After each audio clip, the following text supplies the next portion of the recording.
الرحمن الرحيم وقضى ربك ألا تعبدوا إلا إياه وبالوالدين إحسانا إن الله وملائكته يصلون على النبي يا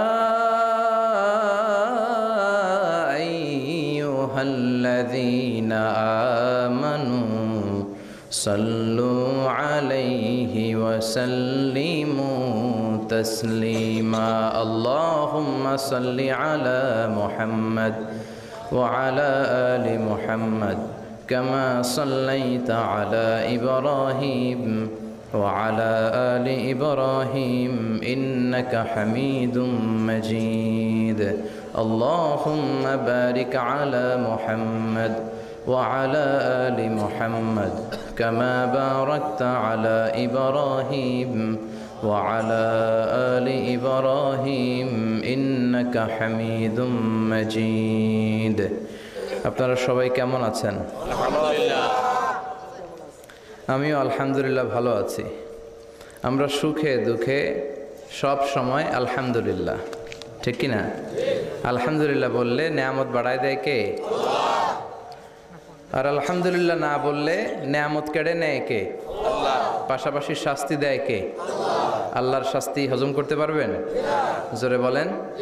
আল্লাহ বলে ইন্না বাতশা রাব্বিকা লাশাদীদ, তোমার আল্লাহর পাকড়াও বড় কড়া। আল্লাহ সব সময় ধরে না, ধরলে ধরে ধরে ধরে না, ধরলে আল্লাহ জহারাল ফাসাদ ফিল বাররি ওয়াল বাহর বিমা কাসাবাত আইদিন নাস, জলে স্থলে এই যে অগ্নিকাণ্ড, ফাসাদ, ভূমিকম্প, বন্যা, বেকারত্বের সমস্যা, ক্ষমতার দ্বন্দ্ব, গদি নিয়ে মারামারি, এগুলো আমাদের হাতের কামাই। যেরকম ঠিক কিনা? আমরা যদি আল্লাহওয়ালা হয়ে যাই, আমরা যদি নামাজি হয়ে যাই, আমরা যদি কোরআনওয়ালা হয়ে যাই, আমার বাংলাদেশটারে রহমত বরকত দিয়ে ভরে দিবে কে? এজন্য যত ফাসাদ দেখা যায়, যত দুর্যোগ দেখা যায়, এগুলো আমাদের হাতের কামাই, আল্লাহ ইচ্ছে করে দেয় না। আল্লাহ বলে বান্দা যখন নাফরমান হয়ে যায় তখন আমি একটার পর একটা আযাব দিতে থাকি। বিশ্বনবী বলেছেন তাসবির, তাসবিহ ছড়া চিনেন না? তাসবির সুতা ছিঁড়ে গেলে কি অবস্থা হয়? দানাগুলো টপ টপ টপ টপ করে একটার পর একটা পড়ে, একটার পর একটা, একটার পর একটা। আল্লাহ বলে তাসবির সুতা যখন ছিঁড়ে যায়, তাসবির দানা যেমনি একটার পর একটা টপ টপ করে পড়তে থাকে, আকাশ থেকে আযাব আর গজব একটার পর একটা। সিডর শেষ আইলা, আইলা শেষ মহাসেন, মহাসেন শেষ নার্গিস, নার্গিস শেষ সুনামি, সুনামি শেষ বন্যা, একটার পর একটা আসতেই থাকবে। চিল্লা এখন ঠিক কিনা? এজন্য আযাব আর গজব আসলে আমাদের তওবা করা দরকার। তওবা করব কার কাছে? কিন্তু দুর্যোগ আসলে দেখবেন দুর্যোগ মন্ত্রী টেলিভিশনে বলবে আমরা ভূমিকম্প মোকাবেলা করব, আমরা বন্যা মোকাবেলা করব। তুমি কি বন্যা মোকাবেলা করবে? আমি আল্লাহ যদি একটা ঘূর্ণিঝড় পাঠায়, একটা ভূমিকম্প পাঠায়, পুরো 16 কোটি মানুষকে মুহূর্তের মধ্যে পাউডার বানায় দিতে পারে কে? এক ভূমিকম্প এসে লক্ষ লক্ষ মানুষকে আল্লাহ দুনিয়া থেকে বিদায় করে দিচ্ছে। এক সুনামির ধাক্কায় 1.5 লক্ষ মানুষ just সোয়েপ down to the sea. সাগরের একটা পানি এসে, ঝড়ো হাওয়া এসে, একটা জলোচ্ছ্বাস এসে 1.5 লক্ষ জাপানবাসীকে সাগরের ভেতরে আল্লাহ ঢুকাইয়া দিল। জাপানের কান্টু সিটিতে এক ভূমিকম্পে 1.5 লক্ষ লোক নাই, 2-1 সেকেন্ডের কথা। ইন্দোনেশিয়ার সুমাত্রা, বান্দা আচেহ প্রদেশে লাখ মানুষ নাই। তামিলনাড়ু স্টেটে হাজার হাজার মানুষ নাই। এজন্য ভূমিকম্প দুর্যোগ আসলে কখনোই বলা উচিত না যে আল্লাহর পাঠানো এই দুর্যোগ আর গজবকে আমি মোকাবেলা করব। আরে আল্লাহর পাঠানো একটা মশা মোকাবেলার ক্ষমতাও তো আমাদের নাই, ঠিক কিনা? এখান থেকে কেউ যদি কয়েকটা ভাউয়া ব্যাং ছেড়ে দেয় মাহফিলের মধ্যে, এখানে একটা ভাউয়া ব্যাং, মাঝখানে একটা, পেছনে একটা, আপনাদের পাওয়া যাবে? ব্যাং আর কি লাভ দিবে? ব্যাঙের চেয়ে 3 ডবল লাভ দিয়ে আমরা দৌড়াবো, ঠিক কিনা? আমাদের কোনো ক্ষমতাই নাই। আমরা হচ্ছে দুর্বল, দুর্বলের ঘরের দুর্বল। আমগো 14 গোষ্ঠী দুর্বল। সবল হচ্ছে একজন, তিনি কে? কেউ যেটা পারে না পারে কে? কেউ যেটা দেয় না দেয় কে? কেউ যেটা শোনে না শোনে কে? এজন্য দুর্যোগ আসলে, ইমার্জেন্সি পরিস্থিতি যদি দেশে আসে, সরকার বাহাদুরের উচিত, মন্ত্রীদের উচিত টেলিভিশনে এসে বলা যে আমরা জাতীয় তওবা দিবস ঘোষণা করলাম। কি দিবস? শোক দিবস করে কোনো লাভ নাই, করতে হবে তওবা দিবস। প্রধানমন্ত্রী বলবে যে আমিও তওবা করলাম, 17 কোটি জনগণ আমার, তোমরাও তওবা করো। প্রধানমন্ত্রী বলবে আমিও নামাজি হয়ে গেলাম, তোমরাও নামাজি হও। তাহলে দেশটার ভেতরে রহমত দিয়ে দিবে কে? বরকত দিবে কে? আর যদি মিডিয়া কর্মীদের সামনে দাঁড়ায় বলি ভূমিকম্প মোকাবেলা করব, আমাদের পর্যাপ্ত খাদ্য মজুদ আছে, কিচ্ছু হবে না, দুর্ভিক্ষ হবে না, তাহলে আযাব আর গজব চাপায় দিবে কে? আমাদেরকে রিজিকের ব্যবস্থা করে কে? ওয়ামা মিন দাব্বাতিন ফিল আরদি ইল্লা আলাল্লাহি রিজকুহা ওয়া ইয়ালামু মুস্তাকাররাহা ওয়া মুস্তাওদাআহা কুল্লুন ফি কিতাবিম মুবিন। আল্লাহ বলেন রিজিকের মালিক আমি একজন, তিনি কে? আল্লাহ। আমি আল্লাহ রিজিক দেই, মানুষগুলোরে রিজিক দেই, জিনগুলোরে রিজিক দেই, পাখিগুলোরে রিজিক দেই, সাগরের মাছগুলোরেও রিজিক দেয় কে? সাগরের তিমি মাছ সাগরের এক মাথা থেকে আরেক মাথায় খালি পেটে বের হয়ে যায়, দিন শেষে তিমি মাছের পেটটা ভর্তি করে তিমি মাছরে ফিরায় দেয় কে? বাবুই পাখি তার বাসা ছেড়ে সকালবেলা খালি পেটে বের হয়, বিকেল বেলা পাখির পেটকে ওদর পূর্তি করে পাখিটারে বাসায় ফিরায় দেয় কে? রিক্সাওয়ালার পকেটের টাকা নাই, আল্লাহর নাম নিয়ে রিক্সাওয়ালা সকালবেলায় রিক্সা নিয়ে বের হয়ে যায়, বিকেল বেলা রিক্সাওয়ালার পকেট ভর্তি করে টাকা দিয়ে পাঠায় কে? এজন্য রিজিকের মালিক একজন, দুনিয়ার কেউ রিজিক দিতে পারে না। পৃথিবীর সব রিজিকের রাস্তাগুলো যদি বন্ধ হয়ে যায়, সামান্য রিজিক তৈরি করার ক্ষমতা আমাদের আছে নাকি? এই পৃথিবীতে 4 জন বাদশা ছিলেন, 2 জন মুমিন, 2 জন কাফের, যারা গোটা বিশ্বের বাদশা। গোটা বিশ্বের 2 জন মুসলিম, 2 জন কাফের। কাফিরের একজনের নাম নামরুদ, আরেকজনের নাম বখতানাসর। আর মুমিন একজন হচ্ছে সাইয়েদনা সুলাইমান আলাইহিস সালাম, আরেকজন হচ্ছে যুলকারনাইন। তো সাইয়েদনা সুলাইমান আলাইহিস সালাম আল্লাহকে বলল, আল্লাহ আমি গোটা বিশ্বের বাদশা, আমি গোটা পৃথিবীর সব মানুষগুলোকে একবার লাঞ্চ খাওয়াতে চাই। কি খাওয়াতে? লাঞ্চ মানে কি? দুপুরের খাবার। আল্লাহ বলবেন নো। আল্লাহ বললেন no, it's not your job Sulaiman. Sulaiman এটা তোমার জব না, it's my duty, it's my job, it's my business. এটা আমার কাজ, আমার কাজ তুমি করতে যাও না। সাইয়েদনা সুলাইমান বললেন আল্লাহ আমারে ট্রাই করার চেষ্টা দেন, সুযোগ দেন, আমাকে একটু ট্রাই করার সুযোগ দেন, চেষ্টা করার সুযোগ দেন। আমি একটু চেষ্টা করতে চাই গোটা বিশ্বের সব প্রাণীকুলকে, মৎস্যকুলকে, জিনকুলকে, মানবকুলকে খাওয়াতে চাই। আল্লাহ বললেন সুলাইমান এইটা তোমার কাজ নয়, তুমি পারবা না, কাজটা কার? আমি রিজিক দেই। সেদিন সুলাইমান বললেন লেট মি ট্রাই, আমাকে একটু চেষ্টা করার তৌফিক দেন, আমি একটু করি, দেখি না পারি কিনা। আল্লাহ রাজি হয় না, সুলাইমান নবীও ছাড়ে না। ভেজাল আছে না নাই? সুলাইমান আলাইহিস সালামের জোরাজুরিতে আল্লাহ রাজি হলেন। সাইয়েদনা সুলাইমানের অনুসারী ছিল জিনেরা, জিনেরা আবার ওনার কথা শুনতো। উনি জিনদের নিয়ে গোল টেবিল বৈঠক করলেন আর বললেন সাগরের তীরে বিশাল বড় বড় ডেগের মধ্যে রান্না করো, আফ্রিকার গরুগুলোকে ফ্রাই করো, তেমি মাছগুলোকে ভুনা করো, খাসিগুলোকে রেজালা করো, পোলাও করো, খিচুড়ি করো, বিরিয়ানি করো, সব ধরনের খাবার জমা করো। অমুক অমুক দিন দুপুর বেলায় আমি সাইয়েদনা সুলাইমান আলাইহিস সালাম গোটা বিশ্বের সবাইকে দুপুরের খাবার খাওয়াবো। জিনেরা বড় বড় পাতিলে রান্না করা শুরু করে দিল। রাতে রাতে সাগরের তীরে 40 কিলোমিটার এরিয়ার মধ্যে রান্নার স্তূপ। চলে আসলো সেই মাহেন্দ্র দিন, যেদিনে না লাগবে না, যেদিন খাওয়ানো হবে ওই দিন সবাই এসেছে। সাইয়েদনা সুলাইমান উদ্বোধনী ভাষণ দিবেন। উনি বলতে শুরু করলেন, জিনেরা লাইন ধরবে এদিকে, মাছেরা লাইন ধরবে এদিকে, পাখিগুলো লাইন ধরবে এদিকে, মানুষগুলো লাইন ধরবে এদিকে, সবাই লাইনে লাইনে এসে খাবার খেয়ে যাও। সাগরের ভেতর থেকে বিশাল এক তিমি মাছ এসে বলে সুলাইমান আমি লাইন মানি না। কি মানি না? আমারে বেলাইনে খাবার দাও। সাইয়েদনা সুলাইমান বললেন আমি নবী মানুষ, আমি বেলাইন করতে পারি না। তিমি মাছ বলে আমার পেটে প্রচন্ড ক্ষুধা, এই ক্ষুধায় যদি আমি মরে যাই তাহলে কিয়ামতের দিন আল্লাহ তোমারে ছাড়বে না, কারণ আমি তোমার মেহমান হয়ে এসেছিলাম। ঝামেলা আছে না নাই? সাইয়েদনা সুলাইমান বললেন বিপদে, কি করি? আসলেই তো এই তিমি মাছ আমার মেহমান, আজকে না খেয়ে যদি মারা যায় কিয়ামতের দিন আল্লাহ আমারে ছাড়বে না। সাইয়েদনা সুলাইমান বললেন ঠিক আছে, শুধু এই তিমি মাছের জন্য বেলাইন, বাকি সবাই লাইনে খাবে। কিছু লোক আছে দেখবেন সব জায়গায় বেলাইন করে, আছে না নাই? র্যাব আছে, পুলিশ আছে, এর ফাঁকে বেলাইন করে ফেলায়, আছে না নাই? তো সাইয়েদনা সুলাইমান জিনদের আদেশ করে দিল, যাও আফ্রিকার একটা গরু, রোস্ট করা একটা গরু তিমি মাছের পেটের ভিতরে ঢুকায় দাও। তিমি মাছ বলল, সুলাইমান আমি হা করে রাখবো আমার মুখটা, যতক্ষণ না আমার পেট না ভরে তুমি খাবার দিতে থাকবা, পেট ভরে গেলেই মুখ বন্ধ করে ফেলবো। সাইয়েদনা সুলাইমানের কথা অনুযায়ী জিনের বাদশা একটা আস্ত গরু ফ্রাই করা তিমি মাছের পেটের ভিতরে ঢুকায় দিছে, কিন্তু তিমি মাছ হা করে আছে। সাইয়েদনা সুলাইমান বললেন, কয়েকটা খাসি মেরে দাও। কয়েকটা খাসি দিয়ে দিল, তারপরও হা করে আছে। বড় বড় ডেক থেকে পোলাও দাও, খিচুড়ি দাও, বিরিয়ানি দাও, আরো কয়েকটা গরু দাও, হা করে আছে। আরো কয়েকশো গরু দাও, হা করে আছে। আরো কয়েক হাজার গরু দাও, হা করে আছে। সুবহানাল্লাহ কইবেন না? দিতে দিতে 1 কিলোমিটারের খাবার নাই, 2 কিলোমিটারের খাবার শেষ, 10 কিলোমিটারের খাবার শেষ, 20 কিলোমিটার শেষ, 30 কিলোমিটার শেষ, 40 কিলোমিটারের খাবার শেষ। এখনো তিমি মাছের মুখটা হা করা আছে না নাই? সাইয়েদনা সুলাইমান সেজদায় পড়ে গেলেন, ডেকে বললেন, আল্লাহ আমি বুঝি নাই, গোটা বিশ্বের সবাইকে তো দূরের কথা, একটা মাছরেও তো রিজিক দিতে পারলাম না। তিমি মাছ এখনো হা করা, ডেকে বলে, সুলাইমান প্রতিদিন রব্বুল আলামিন 3টা লোকমা খাবার আমারে খাওয়ায়, তুমি 40 কিলোমিটারের খাবার পেটে দিয়েছো, কিন্তু আল্লাহর 3টা লোকমার একটা লোকমার সমানও হয় না।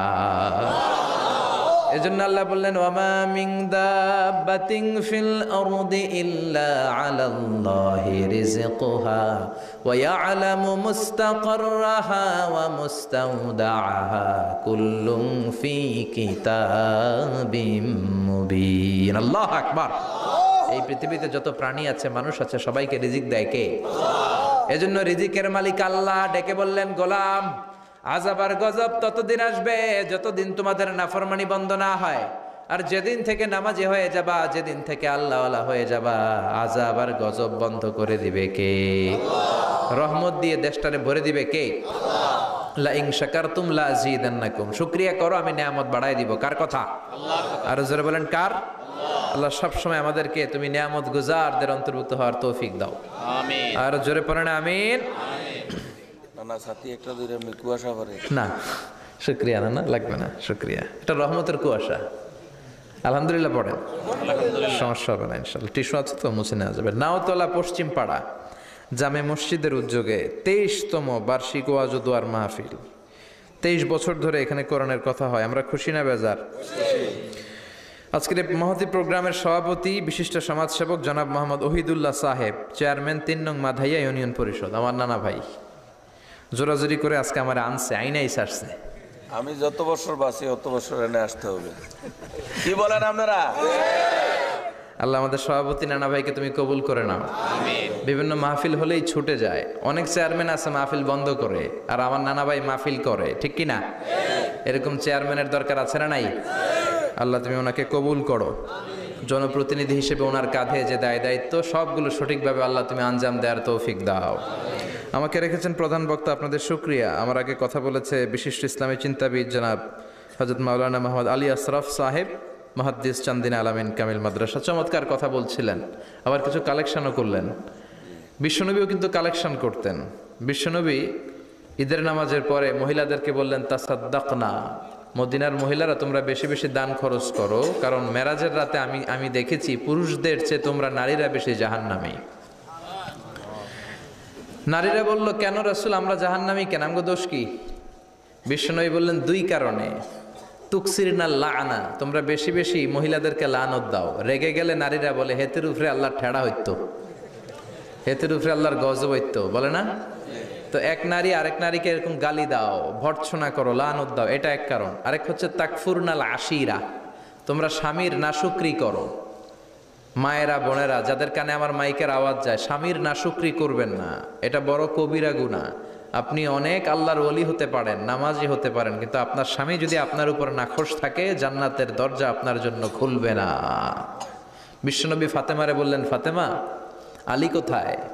ফাতেমা বলল, আপনার জামাই আলী আমার সাথে ঝগড়া করে বাইরে গেছে। বিশ্বনবীর চেহারাটা আগুনের গোলার মতো লাল হয়ে গেল। বিশ্বনবী ডেকে বললেন, ফাতেমা, তুমি বিশ্বনবীর মেয়ে হতে পারো, কিন্তু আলী তোমার স্বামী, আলী যদি তোমার উপর নাখোশ থাকে, জান্নাতের দরজা তোমার জন্য খুলবে না। কোথায় গেছে আলী, কোথায়? বললেন যে মসজিদে নববীতে গেছে। বিশ্বনবী যে দেখলেন বালির উপরে আলী শুয়ে আছে। বিশ্বনবী মজা করে ডাক দিলেন, ইয়া আবা তোরাব, তোরাব অর্থ বালি, তোরাব মানে কি?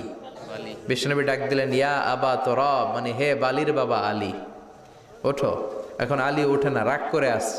বিশ্বনবী এদিক দিয়ে তাকায়, আলী ওইদিকে তাকায়। বিশ্বনবী ওদিকে আসলে আলী এদিকে তাকায়, মনে মনে করে এতক্ষণ আপনার মাইয়াই গুতাইছে, এখন আপনি গুতাইতেছেন।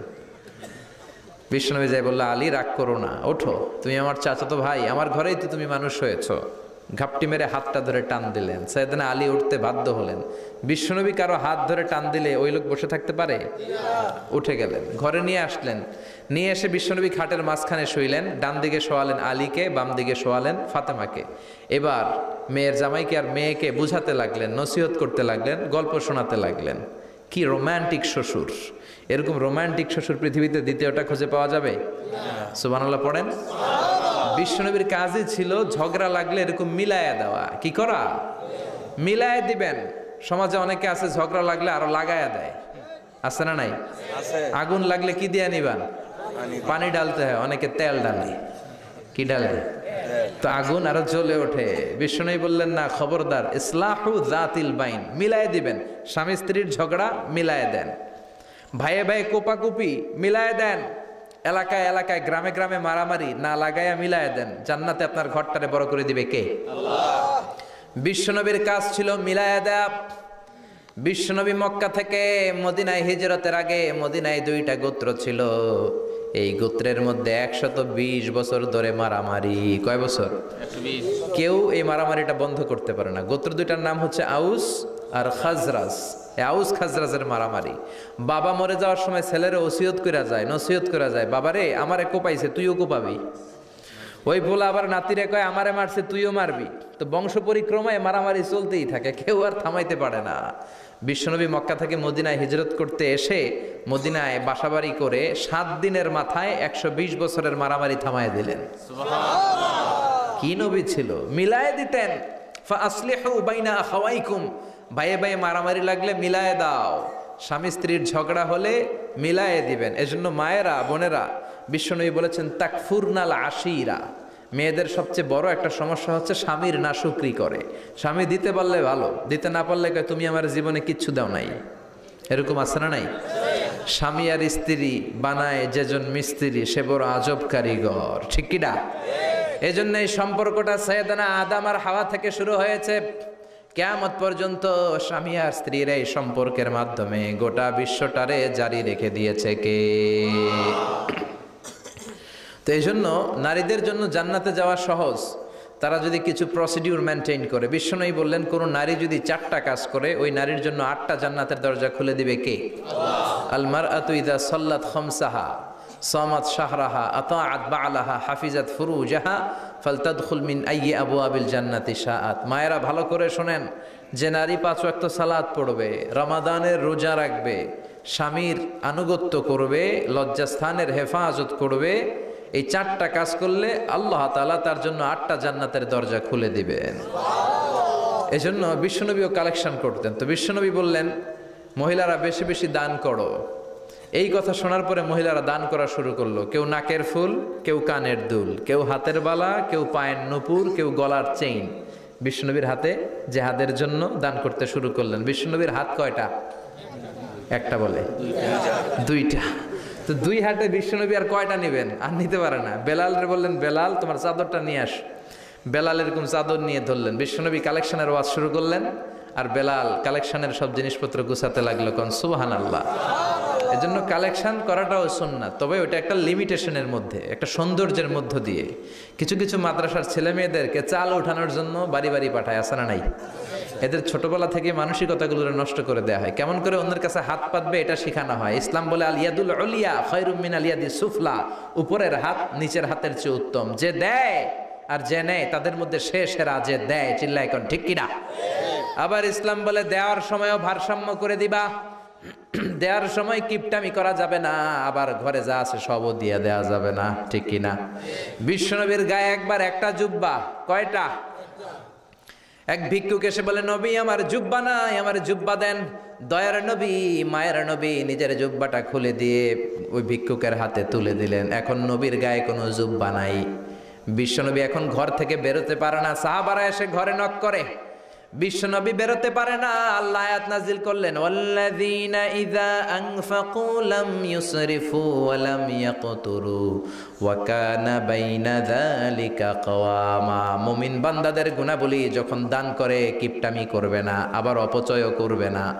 এই আয়াত দিয়ে আল্লাহ বুঝাতে চাইলেন, নবীরে ধমক দিলেন, ও নবী, 2টা জামা থাকলে একটা দিতেন, 3টা থাকলে একটা দিতেন, একটা যখন ছিল এইটা দিলেন কেন, এখন নিজে পড়বেন কি?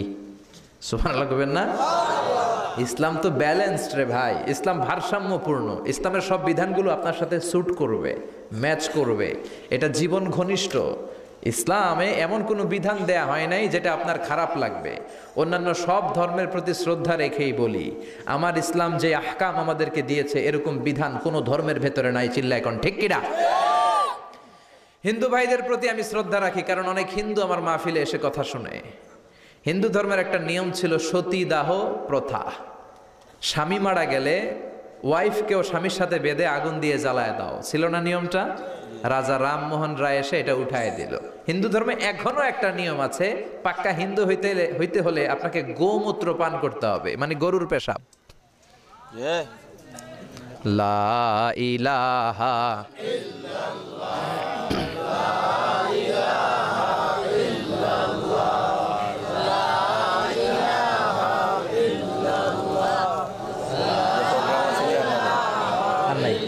শেষ।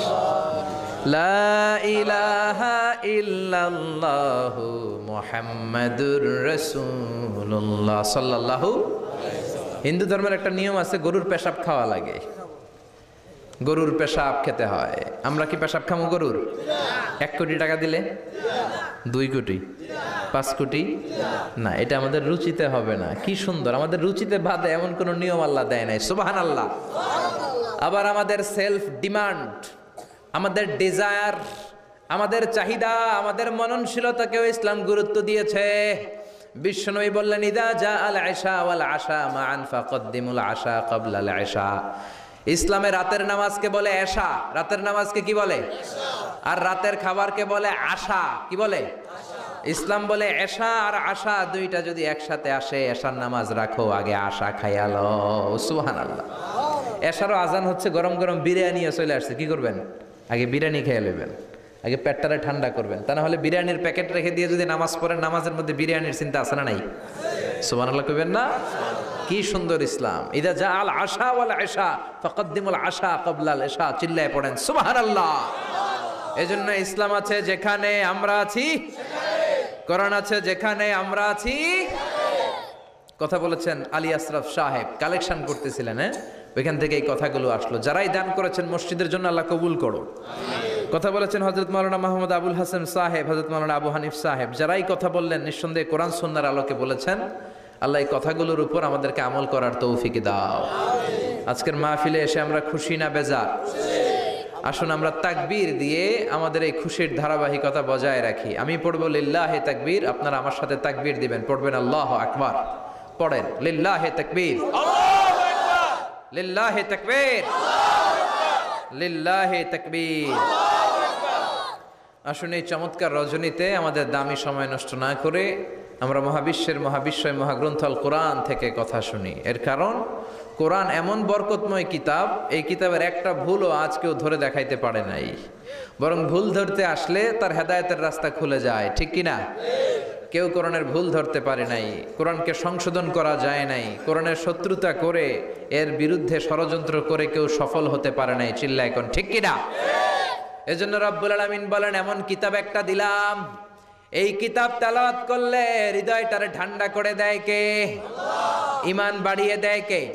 ওয়া ইযা তুলিয়াত আলাইহিম আয়াতুহু যাদাতহুম ঈমানা। মুমিন বান্দাদের সামনে কোরআনের তেলাওয়াত করলে ঈমান বাড়ায় দেয় কে? শুধু মুমিনদের ঈমান বাড়ায় না, কাফেরদের সামনে তেলাওয়াত করলেও কাফেরদের কলিজাও ঠান্ডা হয়ে যায়। সুবহানাল্লাহ পড়েন। মিশরের একজন কারি ছিল, কারি আব্দুল বাসেত ইবনে আব্দুস সামাদ।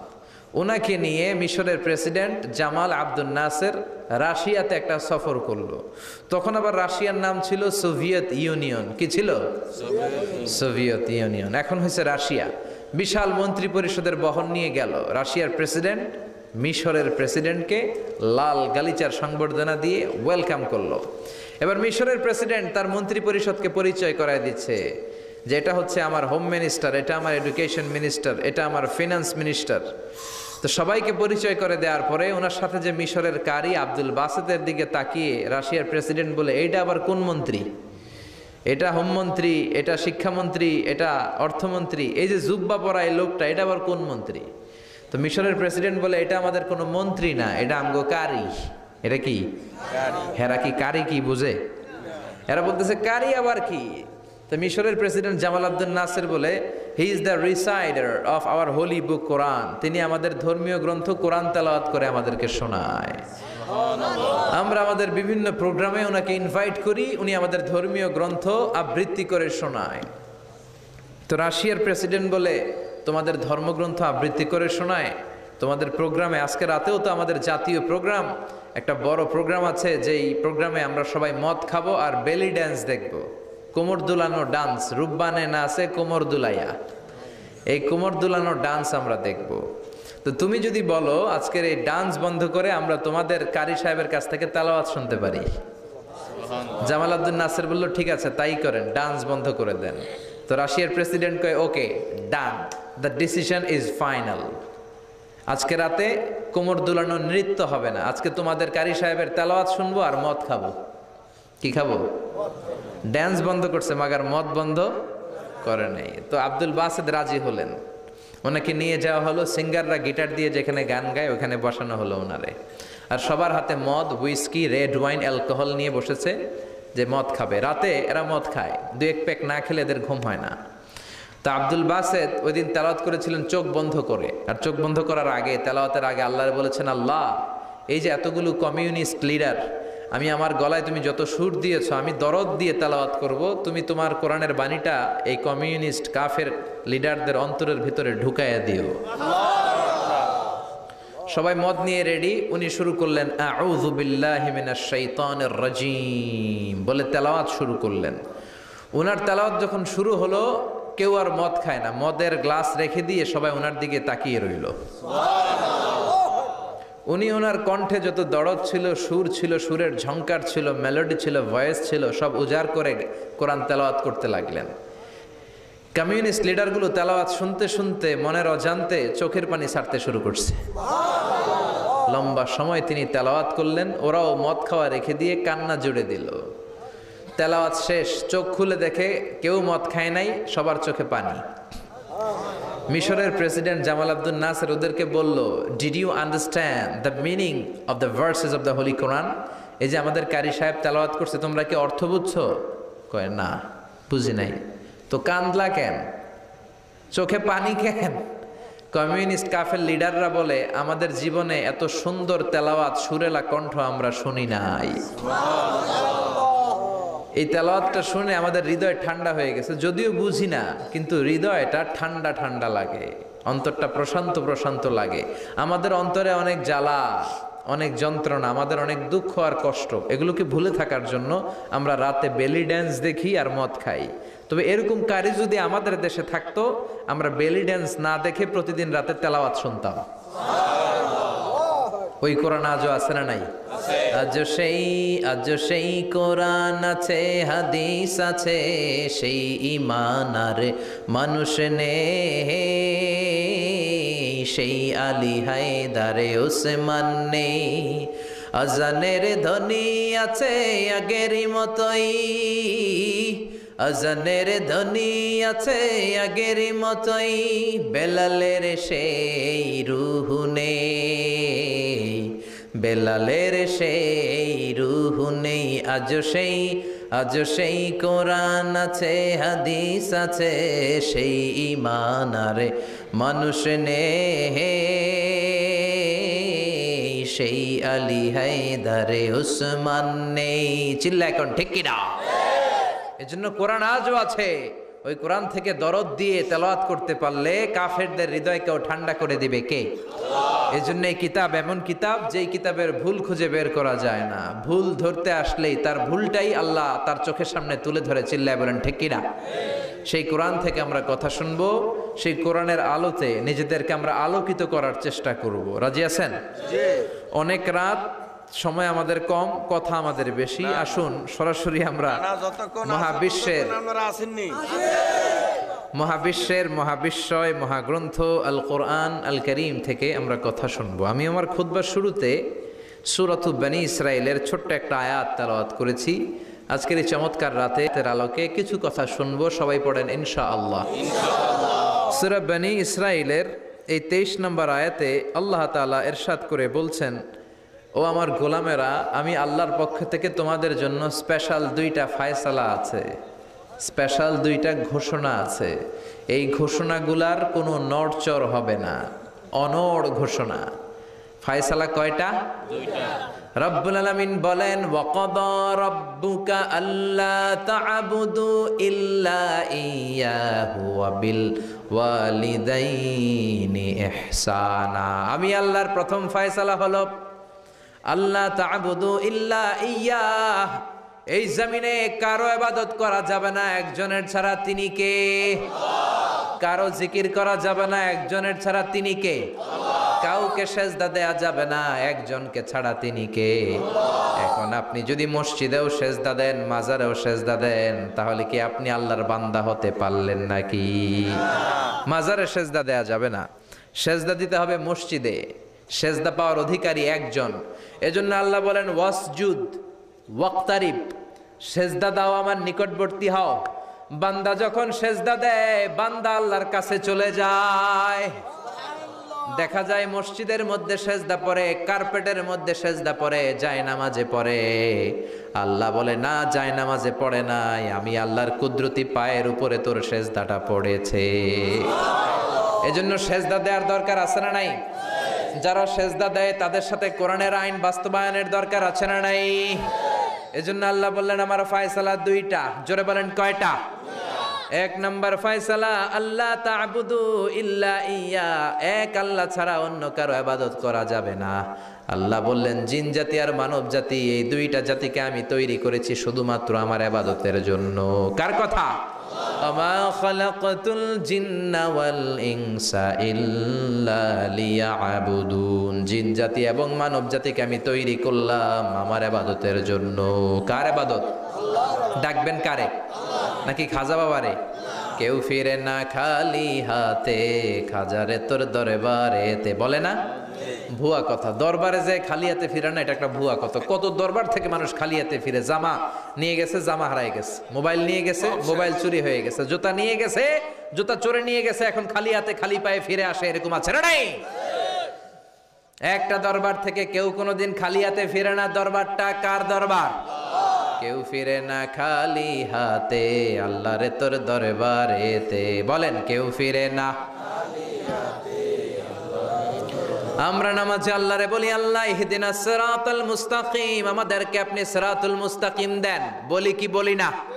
আল্লাহ বলে, ওয়া আনি'বুদুনি হাযা সিরাতুম মুস্তাকিম, তোমরা আমি আল্লাহর ইবাদত করো, আমি আল্লাহর ইবাদত করাটাই হলো সিরাতুল মুস্তাকিম। সুবহানাল্লাহ। এবার আপনি দেখবেন, আপনি ইবাদত করেন কার? আপনার সেজদা যদি শুধু মসজিদে পড়ে, তার মানে আপনি সিরাতুল মুস্তাকিমের উপর আছেন না নাই? কিন্তু যদি দেখেন কিছু সেজদা পড়ে মসজিদে, কিছু পড়ে মাজারে, তাইলে ভেজাল আছে না নাই? মাজার ব্যবসা বাংলাদেশে আছে না নাই? বেশি না কম? হক্কানি ওলিয়া উলিয়াদের সাথে আমাদের কোনো দ্বন্দ্ব নাই, কিন্তু মাজারকে পুঁজি করে যারা ব্যবসা করে, ভণ্ডামি করে, এগুলোর সাথে ইসলামের কোনো সম্পর্ক দো দিল বান্দা কালমা চোর, না পায় শ্মশান না পায় ঘর, দিন থাকিতে আয়রে পথে ছাইড়া দে ভণ্ডামি ভণ্ডামি ভণ্ডামি ভণ্ডামি, ছাইড়া দে ভণ্ডামি। নামাজ কালাম পড়ে না, ইবলিশ শয়তানের নানা। আছে না নাই? দরবারের খাদেম, নামাজ নাই, রোজা নাই, লাল সালু পড়ে, চুল আর দাড়ির ভেতরে জটলা, 3 মাসেও গোসল করে না। আছে না নাই? নামাজ রোজা করে না, ইবলিশ শয়তানের নানা। ধর্মের একখান খুঁটি ধইরা কয়দিন করবা হয়রানি, ভণ্ডামি ভণ্ডামি ভণ্ডামি, ছাইড়া দে ভণ্ডামি। ঠিক কিনা? এরকম ভণ্ডামের সাথে ইসলামের কোনো সম্পর্ক। এজন্য আল্লাহ বললেন গোলাম সেজদা দিবা একজন রে, তিনি কে? এই পৃথিবীতে আল্লাহ যত নবী পাঠিয়েছেন, যত রসুল পাঠিয়েছেন, সব রসুলের দাওয়াত ছিল একটা। কয়টা? কোন নবীর সাথে আরেক নবীর কথার কোনো গরমিল ছিল নাকি? এক নবী বলছে আল্লাহর ইবাদত করো, আরেক নবী এসে বলছে কৃষ্ণের ইবাদত করো, এরকম হয়েছে? এক নবী বলে আল্লাহর ইবাদত করো, আরেক নবী বলে গৌতম বুদ্ধের ইবাদত করো, এরকম আছে নাকি? সব নবীরা বলেছে ইয়া কওমি ইবুদুল্লাহ মা লাকুম মিন ইলাহিন গায়রুহু আফালা তাত্তাকুন। ও আমার কওমের লোকেরা, ইবাদত করবা একজনের, তিনি কে? আল্লাহ। তাহলে আল্লাহ বললেন গোলাম আমার ফয়সালা দুইটা। প্রথম ফয়সালা আল্লাহ তা'বুদু ইল্লা ইয়া, ইবাদত আমি আল্লাহ ছাড়া অন্য কারো করা যাবে না। যার ইবাদত করা হয় তারে বলা হয় আরবিতে মাবুদ। আমাদের মাবুদ কে? আমাদের মাবুদ হচ্ছে আল্লাহ। তাহলে আল্লাহর প্রথম ফয়সালা, ইবাদতের হকদার, ইবাদত পাওয়ার উপযুক্ত মহাবিশ্বে কেবল একজন সত্তা, তিনি কে? আল্লাহ। আল্লাহর এই ফয়সালার সাথে, সিদ্ধান্তের সাথে আপনার একমত? দ্বিমত নাই কেউ? কেউ নাই? তাহলে দ্বিতীয় ফয়সালাটা শুনি। হ্যাঁ, আল্লাহ বললেন ওয়াবিল ওয়ালিদাইনি ইহসানা। আমি আল্লাহর প্রথম ফয়সালা, আমি ছাড়া কারো ইবাদত চলবে না। আমি আল্লাহর দ্বিতীয় ফয়সালা, মাতা পিতার সাথে তোমরা ইহসান করবা, মাতা পিতার সাথে ভালো আচরণ করবা, মাতা পিতার কাছ থেকে দোয়া নিবা। আল্লাহর দ্বিতীয় ফয়সালা মা বাবাকে নিয়ে, প্রথম ফয়সালা আল্লাহকে নিয়ে। স্বয়ং আল্লাহর ব্যাপারে আল্লাহ বললেন আমার ইবাদত ছাড়া অন্য কারো ইবাদত চলবে না। দ্বিতীয় ফয়সালা বললেন আমার ইবাদতের পরেই যেই বড় ফরজটা তোমাদের উপর আমি চাপিয়ে দিলাম, মাতা পিতার খেদমত। চিল্লায় কোন আল্লাহু আকবার। আল্লাহর ইবাদত করা যেমনি ফরজ, মা বাবার খেদমত করাও ফরজ করেছে কে? নাকি মা বাবার খেদমত নফল, নাকি অপশনাল? এটা কেউ কম্পালসারি করেছে কে? মা বাবা আপনার সবচেয়ে বড় পীর, মা বাবা আপনার সবচেয়ে বড় দামি জিনিস। এই পৃথিবীর সব আল্লাহর ওলিগুলা যদি কোরআন খতম করে একটা গ্লাসের পানির মধ্যে ফু দেয়, আর আপনার জনম দুঃখিনী মা যদি শুধু বিসমিল্লাহ পরে আরেকটা গ্লাসের পানির মধ্যে ফু দেয়, আল্লাহর কসম আপনার মায়ের দোয়াটা আগে আগে কবুল হয়ে যাবে। ওগো মা তুমি এই ধরনের শ্রেষ্ঠ নেয়ামত, তোমারই পদতলে রয়েছে জান্নাত। ওগো মা তুমি এই ধরনের শ্রেষ্ঠ নেয়ামত, তোমারই পদতলে রয়েছে জান্নাত। ঠিক কিনা? এজন্য আল্লাহ বললেন প্রথম ফয়সালা আমি আল্লাহর ইবাদত করবা, দ্বিতীয় ফয়সালা মা বাবার সাথে ইহসান করবা। কি করবা? ইহসান। সবাই বলেন। এগুলো কোরআনে বর্ণিত টার্মিনোলজি, মানে পরিভাষা, এগুলো মুখস্থ করবেন। দুনিয়াতে কত পরিভাষা মুখস্থ করছেন, কত জ্যামিতির সূত্র মুখস্থ করেছেন, কত ইংরেজি ভাব সম্প্রসারণ মুখস্থ করেছেন, কিন্তু কোরআনের কথাগুলো মানুষ শুনতে চায় না।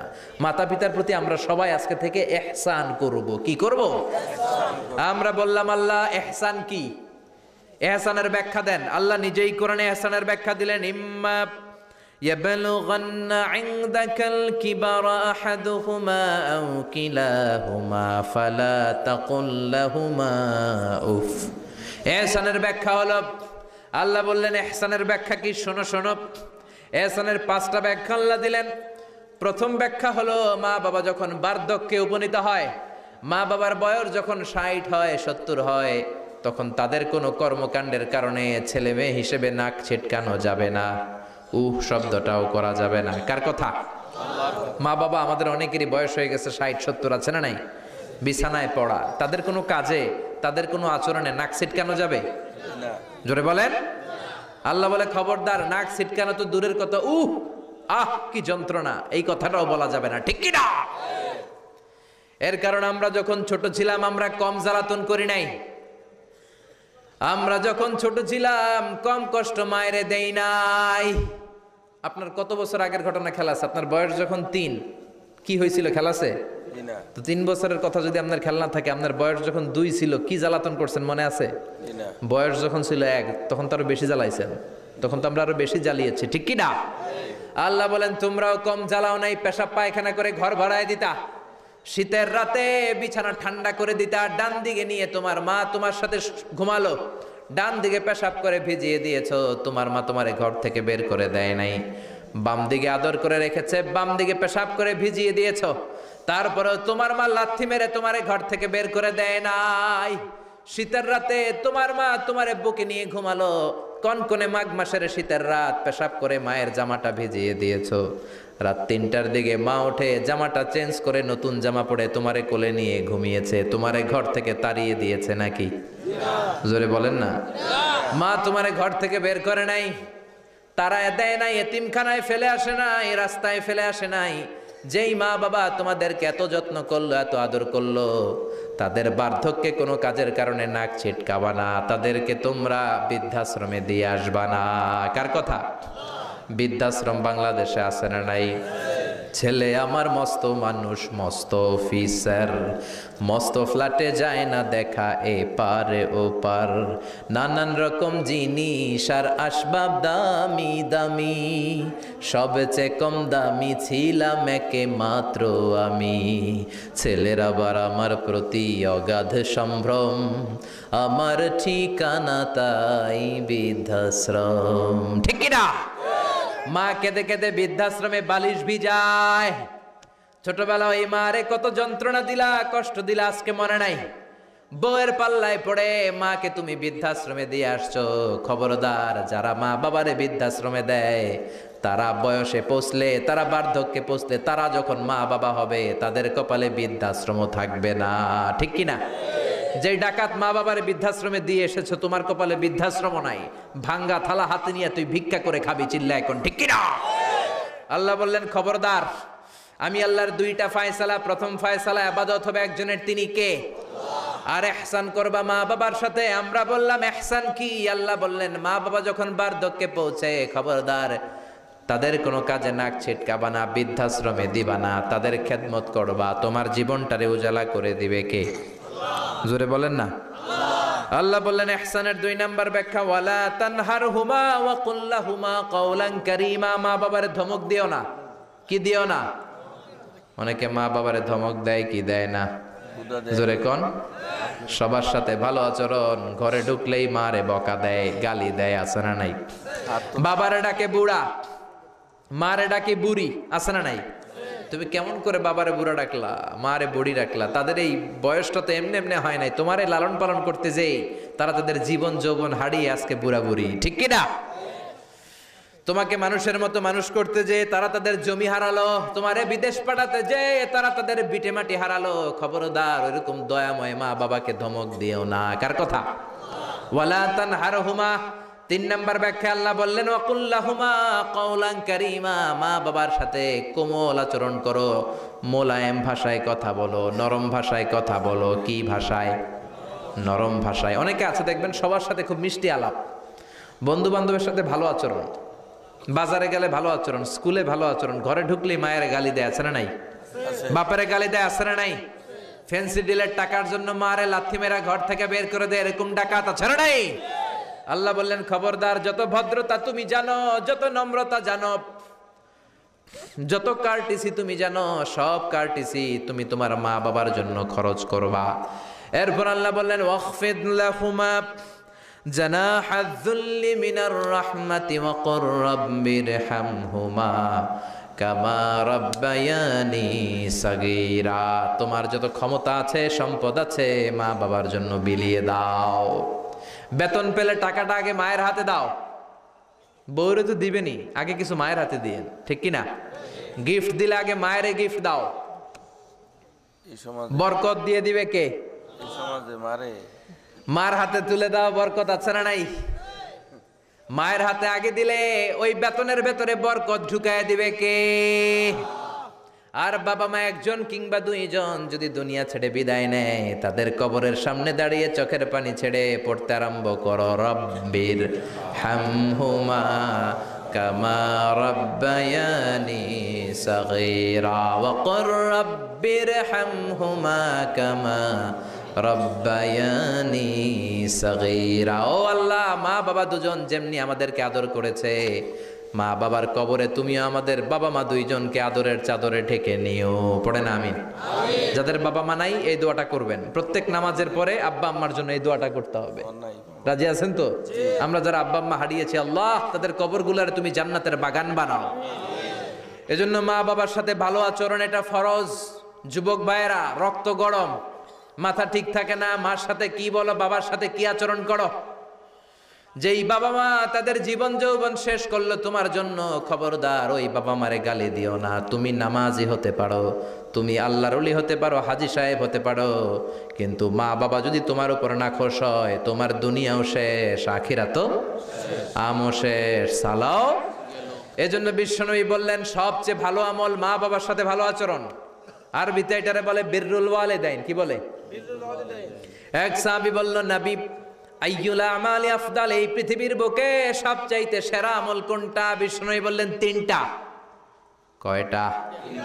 এক নম্বরে আসসালাতু ফি ওয়াক্তিহা, সময় মতো নামাজ, আজান হওয়ার সাথে সাথে নামাজ পড়বা, এর চেয়ে ভালো কাজ আর নাই, ঠিক কি না?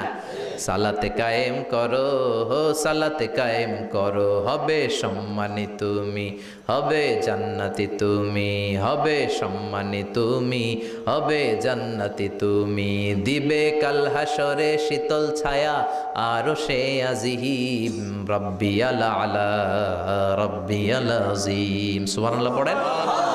এক নাম্বার হলো আসসালাতু ফি ওয়াক্তিহা, সময় মতো নামাজ পড়া। দুই নম্বরে বিররুল ওয়ালিদাইন, মাতা পিতার খেদমত করা। তিন নম্বরে আল জিহাদু ফি সাবিলিল্লাহ, আল্লাহর রাস্তায় জিহাদ করা।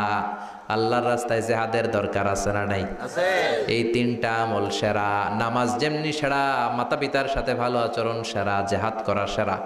আরেক বর্ণনায় বিশ্বনবী বললেন মা বাবার খেদমত করা জিহাদের চেয়ে বেশি দামি। আল্লাহু আকবার। এক সাহাবী বললেন, ইয়া রাসূলুল্লাহ আস্তাযিনুকাল জিহাদ, আমি জিহাদে যাওয়ার অনুমতি চাই। বিশ্বনবী বললেন, বাবা মা কেউ বেঁচে আছে নাকি? সাহাবী বললেন আছে। বিশ্বনবী বললেন, যাও ঘরে ফিরে যাও, ফাফিহিমা ফাজাহিদ, বাবা মার খেদমত করো। বাবা মার খেদমত করলে ঘরে বসেই জিহাদের সওয়াব পাবা। কি নেয়ামত, চিনি না আমরা, বুঝি না। যতদিন থাকে ততদিন বুঝি না, গেলে বুঝবো, কিন্তু ওই বুঝলে আর লাভ হবে না, ঠিক কি না? বটবৃক্ষের মতো আমাদেরকে ছায়া দিয়ে রাখে, আদর দিয়ে, সোহাগ দিয়ে, পরামর্শ দিয়ে, বিপদের সময় আগলে রাখে, ছাতার মতো মাথার মধ্যে, মাথার উপরে দাঁড়িয়ে থাকে। যার মা নাই সে বুঝে মা না থাকার কি জ্বালা। বন্ধু চলে গেলে বন্ধু পাওয়া যায়, বউ চলে গেলে বউ পাওয়া যায়, টাকা চলে গেলে টাকা পাওয়া যায়। জনম দুঃখিনী মা যদি দুনিয়া থেকে একবার বিদায় নেয়, ওই মারে আর পাওয়া যাবে নাকি? জোরে বলেন। এজন্য বিশ্বনবী বললেন, রেদার রাব্বি ফি রেদাল ওয়ালিদ ওয়া সাখাতুর রাব্বি ফি সাখাতিল ওয়ালিদ। বাবা মা খুশি তো আরশের মালিক খুশি, বাবা মা বেজার তো আরশের মালিক বেজার। এজন্য সব সময় বাবা মারে খুশি রাখার দরকার আছে রাডাই। বিশ্বনবী বলেন, জান্নাতে স্পেশাল দুইটা দরজা আছে, একটার নাম আব্বা, আরেকটার নাম আম্মা। একটা দরজার নাম আল আব, আরেকটার নাম আল উম। এই দুইটা দরজা আমাদের ঘরে আছে না নাই? বিশ্বনবী বলেন, হুমা জান্নাতুকা ওয়া নারুক, বাবা মাই তোমার জান্নাত, বাবা মাই তোমার জাহান্নাম। এখন বাবা মার সাথে কি আচরণ করবা এটা তোমার সিদ্ধান্ত। দ্য ডিসিশন ইজ ইয়ার্স, সিদ্ধান্ত তোমার। তুমি কি ভালো আচরণ করে জান্নাত কামাবা না জাহান্নামী হবা? চিল্লা এখন, ঠিক কি না? বাবা মা যদি মুশরিক হয়, বাবা মা যদি হিন্দু হয়, বাবা মা যদি কাফির হয়, তারপরেও বাবা মার সাথে ভালো আচরণের দরকার আছে না নাই? এই বাংলার জমিনে অনেক হিন্দু ফ্যামিলি থেকে হিন্দুর ছেলে মুফাসসিরে কোরআনের তাফসীর শুনে, মুফাসসিরের হাতে হাত রেখে কালিমা পড়ে মুসলমান হয়েছে, আছে না নাই? কিন্তু বাবা মা মুসলমান হয় নাই, আছে না নাই? তো ওই বাবা মার সাথে কি খারাপ আচরণ করা যাবে? হিন্দু হোক, ওইটা বাবা মা, ওই বাবা মার দোয়া লাগবে, আশীর্বাদ নিতে হবে। ওই বাবা মার দোয়া ছাড়া তুমি জীবনে কিচ্ছু করতে পারবা না, ঠিক কি না? বিশ্বনবীর শালীর নাম আসমা বিনতে আবি বকর। বুখারীর বর্ণনা, বিশ্বনবীর কাছে এসে বললেন, নবী গো, ইন্নী মুসলিমা, আমি মুসলমান, ওয়া উম্মি মুশরিকা, আমার মা হলো মুশরিকা, আফা আসলুহা, এখন আমি আমার মুশরিক মায়ের সাথে কি ভালো আচরণ করব নাকি? বিশ্বনবী বললেন, ও আসমা খবরদার, তোমার মা মুশরিক হোক কাফের হোক, সে তোমার মা, ঠিক কি না? সিলিহা, মা বাবার সাথে ভালো আচরণ করো। সাইয়েদনা ইব্রাহিম, মুসলিম বিশ্বের জাতির পিতা, উলুল আজমি মিনার রসুল, উনি গোটা বিশ্বের মুসলমানদের পিতা, কিন্তু উনার বাপ হচ্ছে কাফের মুশরিক। নাম কি? আজার। আজার ঈমান আনে নাই, কালেমার দাওয়াত গ্রহণ করে নাই, তাই বলে সাইয়েদনা ইব্রাহিম বাবারে গালি দিছে নাকি? মন্দ কথা বলছে? ইয়া আবাতি লিমা তা'বুদু মা লা ইয়াসমা'ু ওয়া লা ইউবসিরু ওয়া লা ইউগনি আনকা শাইআ। বাবারে আদর দিয়ে, সোহাগ দিয়ে, সম্মান দিয়ে বলে, বাবা কেন এই মূর্তির পূজা করো? 10টা হাত এরকম বের করে রেখে, জিহ্বা বের করে রাখে, সামনে মিষ্টি, রসমালাই, দুধমালাই, কত কিছু দিয়ে রাখে, কিচ্ছু খায় না। মূর্তির গায়ে একটা মাছি বসলো, মাছি তাড়াতে পারে না, ঠিক কি না? কেন এই মূর্তির পূজা করেন? যেই মূর্তি কানে শোনে না, চোখে দেখে না। বাবারে বুঝালেন, কিন্তু বাবারে গালি দেয় নাই। তার মানে বাবা যদি মুশরিক হয়, বাবা যদি কাফির হয়, বাবা যদি হিন্দু হয়, তারপরেও বাবার দোয়া নিতে হবে, ঠিক কি না? বাবা মা দোয়া করলেও কবুল, বদদোয়া করলেও। শুধু দোয়া করলে যদি কবুল হইতো তাইলে তেমন ঝামেলা ছিল না, দোয়া করে না তো কি হইছে? কিন্তু বদদোয়া করলেও তো কবুল, দোয়া করে না, যদি বদদোয়া করে মুসিবত আছে না নাই? বাবা মার ছেলে মেয়েদের দৃষ্টান্ত তরমুজ আর ছুরির মতো। বাবা মা হলো ছুরি, ছেলে মেয়ে তরমুজ। তরমুজ নিচে রেখে উপর থেকে ছুরি মারলে তরমুজ কেটে যায়, আবার ছুরি নিচে ধরে রেখে উপর থেকে তরমুজ ফেললেও তরমুজ কেটে যায়। উভয় অবস্থায় তরমুজের ক্ষতি হয়, ছুরির কিছু হয় নাকি? কথা বুঝতে পেরেছেন? এজন্য বাবা মা অনেক বড় নেয়ামত। বিশ্বনবী বললেন, 3 জিনিসের দিকে নজর করা মাত্রই সওয়াব দেয় কে? 1 নম্বরে আন-নাযার ইলাল মুসহাফ, কোরআনের দিকে তাকানো মাত্র সওয়াব। 2 নম্বরে আন-নাযার ইলাল কাবা, কাবার দিকে তাকানো মাত্রই সওয়াব। 3 নম্বরে আন-নাযার ইলা ওয়াজহিল ওয়ালিদাইন, মাতা পিতার চেহারার দিকে রহমতের নজরে তাকালে কবুল হজের সওয়াব দিবে কে? এখানে হাজী সাহেব আছেন না অনেক? 3 লাখ, 4 লাখ, 5 লাখ দিয়ে হজ করে আসছেন। তো বুকে হাত দিয়ে কেউ বলতে পারবেন, হুজুর আমি 100% আমার হজটা কবুল হয়েছে? কেউ গ্যারান্টি দিতে পারবেন? গ্যারান্টি নাই।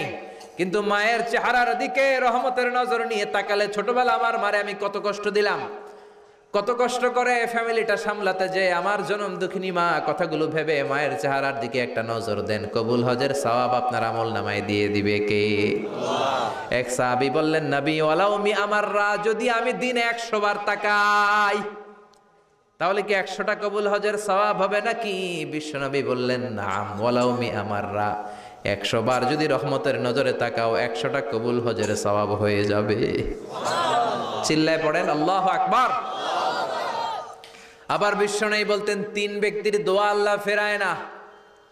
সালাসু দাওয়াতিন মুস্তাজাবা লা শাক্কা ফিহিন্না, 3টা দোয়া করলেই কবুল। 1 নম্বরে দাওয়াতুস সাইম, রোজাদার ব্যক্তি দোয়া করলে কবুল করে কে?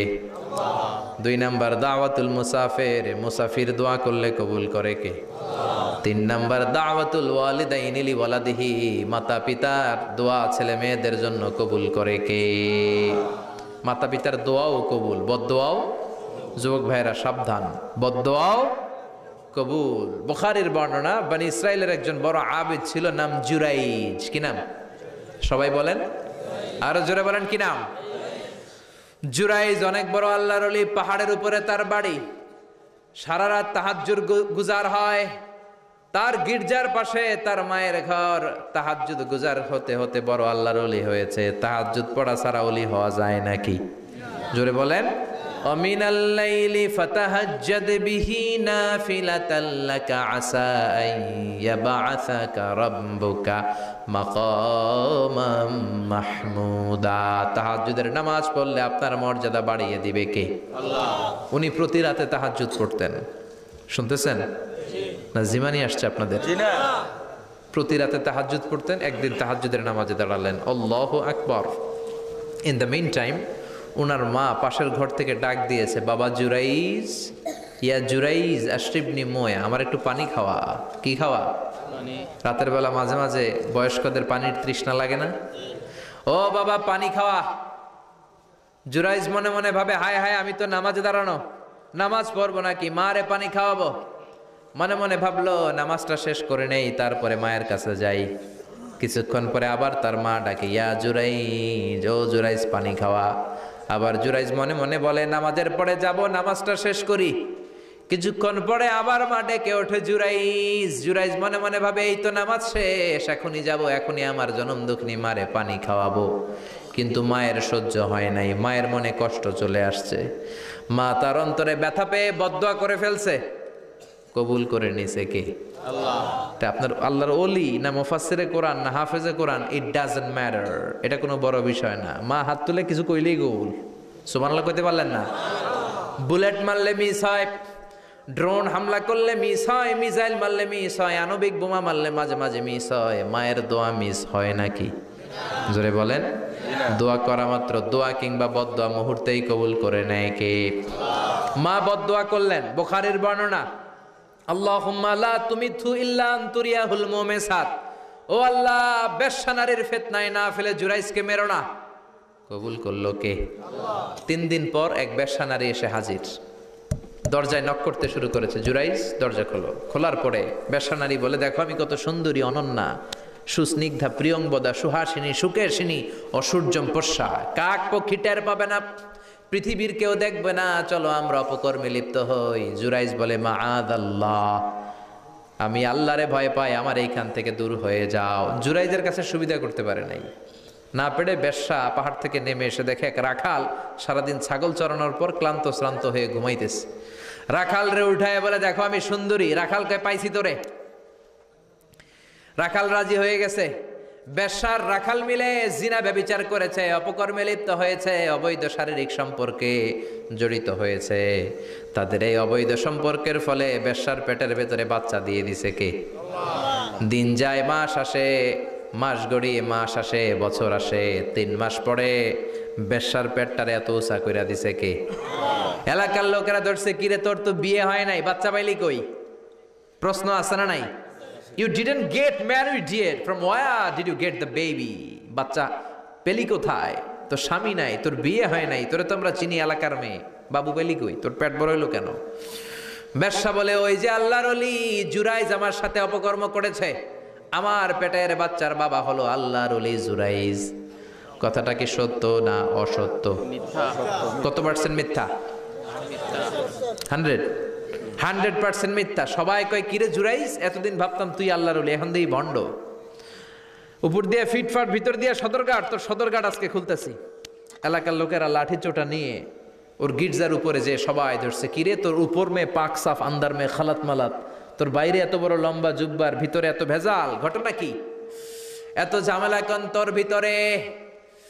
সবাই মিলে গির্জা ভেঙে জুরাইজকে রশি দিয়ে বেঁধে জামিনে নিয়ে আসছে। জুরাইজ কয়, আমার অপরাধ কি? অপরাধটা বলো। সবাই বলে, তুই অপকর্ম করেছিস সেই বেশ্যার সাথে। জুরাইজ কয়, মাফ চাই, দোয়াও চাই, আমি তো এই বেশ্যারে চিনি না। সবাই বলে, পাপ করার পরে কেউই কিছু জানে না, তোর অবস্থাও তাই, তোর ডেথ পেনাল্টি, তোরে আমরা মৃত্যুদণ্ড দেব। কি দণ্ড? কথা বলেন না। যুগে যুগে মৃত্যুদণ্ড আছে না নাই? জুরাইজ বলে, আল্লাহ কি বিপদে পড়লাম, জীবনে কোনো পাপ করি নাই, কোন পাপের শাস্তি তুমি দাও? জুরাইজ বলে, ঠিক আছে মৃত্যুদণ্ড দিও, মরণের আগে, মারার আগে 2 রাকাত নামাজ পড়ার সুযোগ দাও। জুরাইজ 2 রাকাত নামাজ পড়ে চোখের পানি ছেড়ে দিয়ে আল্লাহর ডেকে বলে, মাবুদ রে, আমি বেশ্যার পেটের বাচ্চার একটা প্রশ্ন করব, তুমি যদি আল্লাহ এক হও, বেশ্যার পেটের বাচ্চার মুখের জবান খুলে দিবা? পারবে? আল্লাহ পারবে? এত ক্ষমতা আল্লাহর। 3 মাসের বাচ্চা তো এরকম গোশতের টুকরো, এটা তো মানুষই হয় নাই, কথা বলবে কেমনে? এটার মুখ দিয়ে জবান খুলে দিতে পারবে? সাইয়েদনা জুরাইজ 2 রাকাত নামাজ পড়ে বেশ্যারে ডেকে বলে, ও বেশ্যা, তোর পেটের বাচ্চার বাবাকে? কয়, আননে। এবার জুরাইজ বেশ্যার পেটের বাচ্চার দিকে ইঙ্গিত করে ডেকে বলে, ও পেটের বাচ্চা, তোমার রব যদি আল্লাহ হয়, তোমারে আমি প্রশ্ন করব, তুমি সবাইকে জানিয়ে দাও তোমার বাবাকে। কি আজীব তামাশা, সব মানুষকে তাজ্জুব করে। বেশ্যার পেটের ভেতর থেকে ছোট্ট বাচ্চা আওয়াজ করে বলল, আনতালাস্তা আবি, আপনি আমার বাবা নন। আবি যাকা রাইল গানাম, ওই যে সিপার মধ্যে দাঁড়ায় আছে রাখাল, ওই রাখাল হলো আমার বাবা। চিৎকার করে পড়েন আল্লাহু আকবার। এত বড় আল্লাহর ওলি, সেও মায়ের বদদোয়া থেকে রেহাই পায়? তো আমরা কোথায় আছি?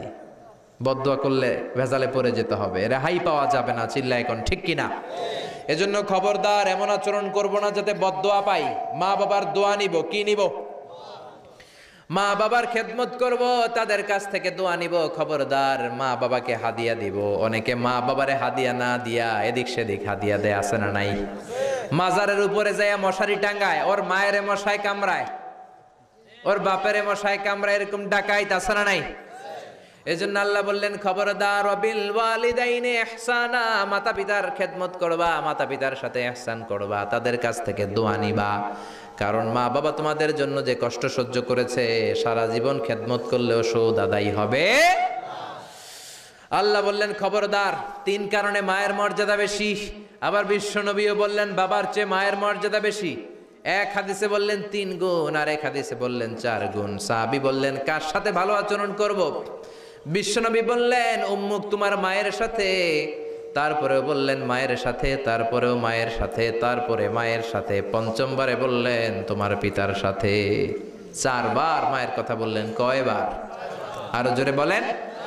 এজন্য আল্লাহ ডেকে বলে গোলাম খবরদার মায়ের সাথে ভালো আচরণ করবা। কারণ হামালাতহু উম্মুহু, বাবা তোমারে পেটে ধরে নাই, পেটে ধরেছে কে? ওয়াহানান আলা ওয়াহান, বোঝার পরের বোঝা, জ্বালার পরের জ্বালা, যন্ত্রণার পরের যন্ত্রণা বাবা সহ্য করে নাই, করেছে কে? ফিসালুহু ফি আমাইন, 2 বছর বাবা দুধ খাওয়ায় নাই, দুধ খাওয়ালো কে? কয় লিটার দুধ আপনি সাবার করছেন মায়ের বুকের, কোনো হিসাব আছে? বিশ্বনবী বললেন লাউ কাতাআতা জিলদাক, তোমার চামড়াগুলো কেটে কেটে রোদে শুকিয়ে যদি মায়ের 2টা পায়ের জুতা বানায় দাও, 1 ঢোক দুধ যে খেয়েছো সেটার সৌদ আদায় হবে না, ঠিক কি না? মায়ের একেধারে দুধের দাম, কাটিয়া গায়ের চাম, পাপস বানাইলেও ঋণের শোধ হবে না, এমন দরদি ভাবে কেউ হবে না আমার মাগো, ঠিক কি না? 10 মাস 10 দিন কষ্ট দিলাম। একটা মা তার বাচ্চাকে জমিনে আনতে যে, জমিনের আলো দেখাতে যে কত কষ্ট করে শুনেন। চিকিৎসা বিজ্ঞানীরা বলে সুস্থ মানুষ 45 ইউনিট ব্যথা সহ্য করতে পারে, এর বেশি পারে না। কত ইউনিট? 45 ইউনিট। এর বেশি যদি ব্যথা পায় কেউ, হয় মরে যাবে নয় বেহুশ। আমার আর আপনার মা আমাকে আর আপনাকে জন্ম দিতে যে 57 ইউনিট ব্যথা সহ্য করেছিল ডেলিভারির দিন। 57 ইউনিট, 57 ইউনিট প্লাস, তার চেয়েও বেশি। যেটা কোনো অ্যাক্সিডেন্টে আপনার দেহের 20টা হাড্ডি একসাথে ভেঙে গেলে যত ব্যথা, এর চেয়েও বেশি ব্যথা। সুবহানাল্লাহ কইতে পারলেন না? এজন্য আল্লাহ বললেন খবরদার মা বাবার সাথে খারাপ আচরণ করো না। মা বাবার সাথে খারাপ আচরণ করলে যত বড় আল্লাহর ওলি হও কাজ হবে না। বিশ্বনবীর এক সাহাবী নাম হলো আলকামা। কি নাম? মৃত্যুর আগে দিয়ে আলকামার মুখ দিয়ে কালেমা বেরোয় না। সবাই মিলে আলকামারে বলে ও আলকামা কালেমা, কালেমা পড়ো। আলকামার সামনে সবাই পড়ে লা ইলাহা ইল্লাল্লাহ, কিন্তু আলকামার মুখ দিয়ে বের হয় না। 3 দিন বিছানায় পড়া। কয়দিন? বিশ্বনবী বলেছেন লাকিনু মাউতাকুম লা ইলাহা ইল্লাল্লাহ, তোমরা তোমাদের মুমূর্ষু রোগীদের সামনে লা ইলাহা পড়ো। দাদা মরে যায়, চাচা মরে যায়, মুমূর্ষু বিছানায় পড়া, কাছে কানের সামনে যে পড়তে আরম্ভ করবেন লা ইলাহা ইল্লাল্লাহ, লা ইলাহা ইল্লাল্লাহু মুহাম্মাদুর রাসূলুল্লাহ। শুধু কালেমা যে পড়বেন, লা ইলাহা ইল্লাল্লাহ পড়বেন, আবার জোর করবেন না চাচা পড়েন পড়েন, চাচা কালেমা পড়েন, কালেমা পড়েন, আপনি মরে যেতেছেন পড়েন, এগুলো বলবেন না। কারণ এরকম জোরাজোরি করলে এমনি তার রুহু বের হইতেছে, তার তো জান খারাপ। সে যদি রাগের মাথায় কয় না পড়ুন না, তাহলে ঝামেলা আছে না নাই? শুধু কানের সামনে যে মোলায়েম কণ্ঠে পড়তে আরম্ভ করবেন লা ইলাহা ইল্লাল্লাহ, লা ইলাহা ইল্লাল্লাহ, তাতেই সে বুঝে যাবে, ঠিক কি না? বিশ্বনবীর সাহাবা আলকামার মুখ দিয়ে কালেমা বেরোয় না। বিশ্বনবী আবারে পাঠালেন, সুহাইবকে পাঠালেন, বেলালকে পাঠালেন, 2 জন যে আলকামার কানের সামনে কালেমা পড়ে, কিন্তু কালেমা বেরোয় না। বিশ্বনবী আলকামার বউরে ডেকে পাঠালেন, ও আলকামার বউ, আলকামা কেমন ছিল? আলকামার বিবি বলে খুব নামাজি ছিল নবী, জিকির করতো, তাহাজ্জুদ মিস হতো না। আলকামার বাবা মা 2 জনের কেউ বেঁচে আছে নাকি? আছে, মা আছে। আলকামার মারে ডাকো। বিশ্বনবী আলকামার মারে বললেন, ও আলকামার মা, তোমার বেটা আলকামা কেমন ছিল? আলকামার মা বলে ভালো ছিল, নামাজ পড়তো নি পড়তো, রোজা রাখতো নি রাখতো, তোমার সাথে কেমন আচরণ করতো? এই কথা জিজ্ঞেস করার পরে আলকামার মা কান্না শুরু করে দিয়েছে। ডেকে বলে, ও নবী, আমার কথা শুনতো না, বউ পাগলা ছিল, নামাজ রোজা ঠিকই ছিল, কিন্তু আমার কথার গুরুত্ব দিত না, অনেক কষ্ট দিছে আমারে, আজ আমার মনে ব্যথা। বিশ্বনবী বলল, তোমার নিজের ছেলে কি আর করবা, মাফ করে দাও। আলকামার মা বলে, না মাফ করব না। কি বলে? ভেজাল আছে না নাই? বিশ্বনবী বললেন, লাকড়ি আনো, আগুন জ্বালাও, আলকামারে আমরা আগুনে ফেলবো। লাকড়ি আনা হলো, দাউ দাউ দাউ দাউ করে আগুন জ্বালানো হলো। সব সাহাবীরা ধরাধরি করে আলকামারে আগুনে ফেলবে। ইন দ্য মিন টাইম আলকামার মা এসে বিশ্বনবীর পা ধরে বলে, ও নবী, আমার কলিজার টুকরারে আগুনে ফেলবেন না। আমার নারছেরা ধন আলকামা, 10 মাস 10 দিন আমি পেটে ধরেছি, আগুনে ফেলবেন না। বিশ্বনবী বললেন, তাহলে মাফ করছো কিনা বলো। চোখের পানি ছেড়ে দিয়ে বলে, নবী যান, আলকামার ব্যাপারে আমার মনে আর কোনো দুঃখ নাই, আমার ছেলেটারে তারপরেও আপনি আগুনে ফেলবেন না, আমি আমার আলকামারে মাফ করে দিলাম। আলকামার মা আলকামার মাফের ঘোষণা যখন দিয়েছে, আলকামা চিৎকার করে পড়তে শুরু করেছে, লা ইলাহা ইল্লাল্লাহু মুহাম্মাদুর রাসূলুল্লাহ সাল্লাল্লাহু আলাইহি ওয়াসাল্লাম। মা বাবার সাথে বেয়াদবি করলে মরার আগে মুখে কালেমা বেরোবে না। চিল্লা এখন ঠিক কিনা? এজন্য আপনি যত বড় আল্লাহর ওলি হন, যত বড় মানুষ হন, মা বাবার সাথে খেদমতের দরকার আছে না নাই? সৈয়দনা ইব্রাহিম ওনার ছেলে ইসমাইলরে দেখতে গেলেন, অনেক দিন পরে দেখতে গেলেন। ওই দিন বাড়িতে সৈয়দনা ইসমাইল বাড়িতে নাই, বনে গিয়েছে শিকার করার জন্য। বাড়িতে সৈয়দনা ইসমাইলের বিবি সৈয়দনা ইব্রাহিম ঘরের দরজার বাইরে থেকে সালাম দিয়ে বললেন, আসসালামু আলাইকুম। ভেতর থেকে কর্কশ গলায় একটা মেয়ে সালামের উত্তর দিয়ে বলল, ওয়া আলাইকাস সালাম। গলার মধ্যে কোনো মায়া নাই, মহব্বত নাই। জিজ্ঞেস করলো সৈয়দনা ইব্রাহিম, মা কেমন আছো? কাইফা হালুকি ইয়া উম্মি। মেয়েটা কয়, বেশি সুবিধার না। তোমাদের খাওয়া দাওয়া কেমন চলে? ভালো না। তোমার জামাই কই? বনে গেছে। এবার মেয়েটা বলতেছে, আমনে কেডা? সৈয়দনা ইব্রাহিম বলে, আমি কে চিনবা না? ইদা জাআ যাওজুকা মিনাল গাবা, স্বামী যখন বন থেকে ফিরবে, ফাকরাই আলাইহিস সালাম, তোমার স্বামীর একটা সালাম দিবা। ওয়া মুরিহি আন ইগাইরা আতাবাতা বাবিহি, আর বলবা ঘরের দরজার চৌকাটটা যেন তোমার স্বামী পাল্টে দেয়। এই কথা বলে বুখারীর বর্ণনা। কিসের হাদিস? বুখারীর হাদিস। ইব্রাহিম চলে গেলেন। ইসমাইল আসার পরে বিবি বলতে আরম্ভ করছে, দুপুরবেলা একটা বুড়া আইছিল। বুড়া কে আইছিল? সৈয়দনা ইসমাইল বলে, কোন বুড়া আসছে? কি বলছে? বিবি বলে, আপনারে সালাম বলছে। ওয়া আলাইকুমুস সালাম। আর কি বলেছে? আর বলছে ঘরের দরজার চৌকাট যেন আপনি পাল্টে ফেলেন। এই কথা বলার পরে সৈয়দনা ইসমাইল চিৎকার দিয়ে বলে, ও কি করলি তুই? নিজের কপাল পুড়লি, নিজের কপালে নিজে কুড়াল মারলি। ও মিয়া, চোর বোঝে চোরের সিগনাল, পুলিশ বোঝে পুলিশের সিগনাল, নবী বোঝে নবীর সিগনাল। ঠিক কিনা? সৈয়দনা ইব্রাহিম যা বলছে ইসমাইল আলাইহিস সালাম ধরে ফেলছে। ডেকে বললে, এটা বুড়া না, এটা তোর শ্বশুর, এইটা আমার বাবা ইব্রাহিম খলিল। আমার বাবা যা বলেছে, সিগন্যালটা তো গ্রিন সিগন্যাল না, এটা তো রেড সিগন্যাল, এটা তো বিপদ সংকেত। আমার বাবা যা বলেছে এর মানে হলো তোরে যেন আমি তালাক দেই। Get out, get out, I divorced you. তোরে তালাক দিয়ে দিলাম। বাবার খুশির জন্য তালাক দিয়ে দিস। আপনার আব্বাও যদি আপনার বউরে এমনি তালাক দিয়ে ফেলতে বলে, দিবেন নাকি? আবার দিয়া ফেলেন, দিয়েন না, মুসিবত আছে। আপনার বাবাও বাবা, সৈয়দনা ইসমাইলের বাবা, ইব্রাহিমও বাবা। ঠিক কিনা? সৈয়দনা ইব্রাহিম মন গড়া কথা বলতেন না, আকাশ থেকে ওহী আসলে বলতেন। এই জন্য আপনার বাবা যদি বলে বউরে তালাক দিয়েন না, খবরদার। বাবারেও বুঝাইবেন, বউরেও বুঝাইবেন, ঘরে সংলাপ করবেন, সমঝোতা করবেন। আমাকে দুই নেত্রী সংলাপ করে না তো কি হয়েছে, আমরা সংলাপ করব। ঠিক কিনা? ঘরে ঘরে আমরা সংলাপ শুরু করব। মিলাই দিবেন, হ্যাঁ, বুঝাই দিবেন, বাবারও বুঝাবেন, বউরেও বুঝাবেন। তালাক দেওয়ার ইসলামী যে সিস্টেম, এটাকেও মেনটেন করলে পৃথিবীতে কোনো তালাকই থাকবে না। ডিভোর্স রেট একেবারে কমে যাবে। এখন ঘরে ঘরে তালাক। ঠিক কিনা? তালাক দেওয়ার সিস্টেম হচ্ছে পঞ্চম স্টেপে যে তালাক, পঞ্চম ধাপে। প্রথম ধাপ হচ্ছে ফাইদু হুন্না। বউয়ের সাথে ঝগড়া হইলে ফাইদু হুন্না, বউরে কক্সবাজার বেড়াইতে নিয়ে যাও, বসুন্ধরায় শপিং করে দিবা, নানিরে লইয়া ঘুরতে যাবেন যমুনা ফিউচার পার্কে, নানিরে বেনারসি শাড়ি কিনা দিবেন, কসমেটিক্সের বক্স কিনা দিবেন। এই জন্য বললো ফাইদু হুন্না। বেপরদায় চললে ওয়াজ করবেন, নসিহত করবেন, বুঝাবেন। আল্লাহ বললেন ফাইদু হুন্না, লা ইলাহা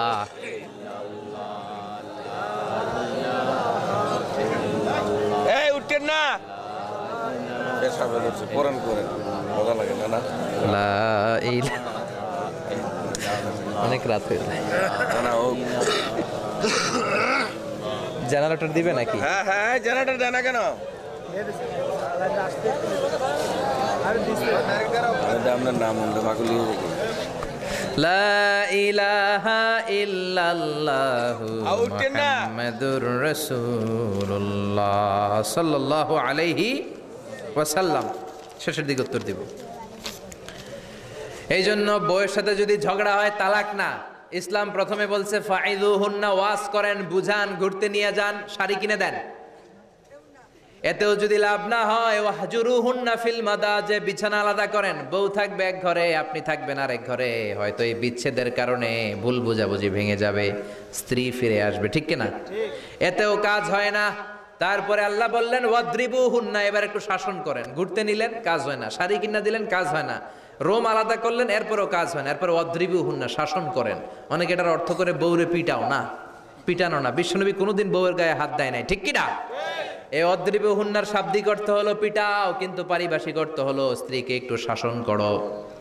মুফাসসিররা এই আয়াতের তাফসীর করতে যে হয়রান হয়ে গেছে। অনেকে বলছে ছোট্ট কাঠি দিয়ে পিটাও, আর বলে এই কথা শোনো না কেন? দুইটা বাচ্চা হয়ে গেছে, 3টা সন্তান হয়েছে, এখন সংসার ভাঙতে চাও কেন? অনেক মুফাসসির বলে মেসওয়াক দিয়ে বাড়ি মারো আস্তে আস্তে।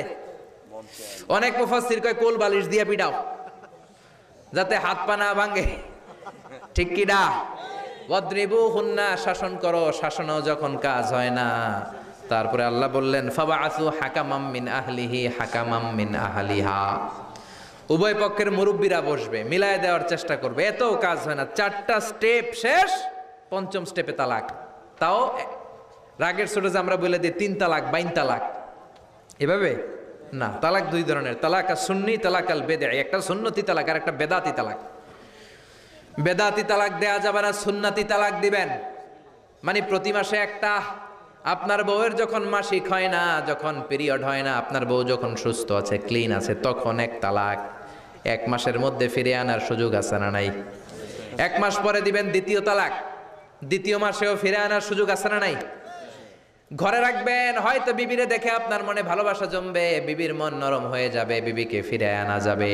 3য় মাসে 3 তালাক যখন দিবেন, আর ফিরে আনার সুযোগ নাই। এটাকে বলে আত-তালাক আল বাঈন আল বাইনুনা। এরপরে আর ফিরে আনার সুযোগ নাই। এই প্রসিডিউরগুলো যদি মেনটেন করেন, তালাক হবে? তালাক হওয়ার সুযোগ আছে? এজন্য এগুলো মেনটেন করে তালাক দিবেন, ডিভোর্স রেট কমে যাবে। ওমরে ফারুকের জামানায় এক লোক তার স্ত্রীকে 100 তালাক দিছে। কয় তালাক? এরকম ডাকাত বাংলাদেশও আছে না নাই? 100 তালাক দিছে। এখন ওয়াইফ যে ওমরে ফারুককে বিচার দিছে, ওমরে ফারুক বললো তোমার হাজবেন্ডকে ডেকে আনো। ডেকে আনা হলো, কিরে কয় তালাক দিছস?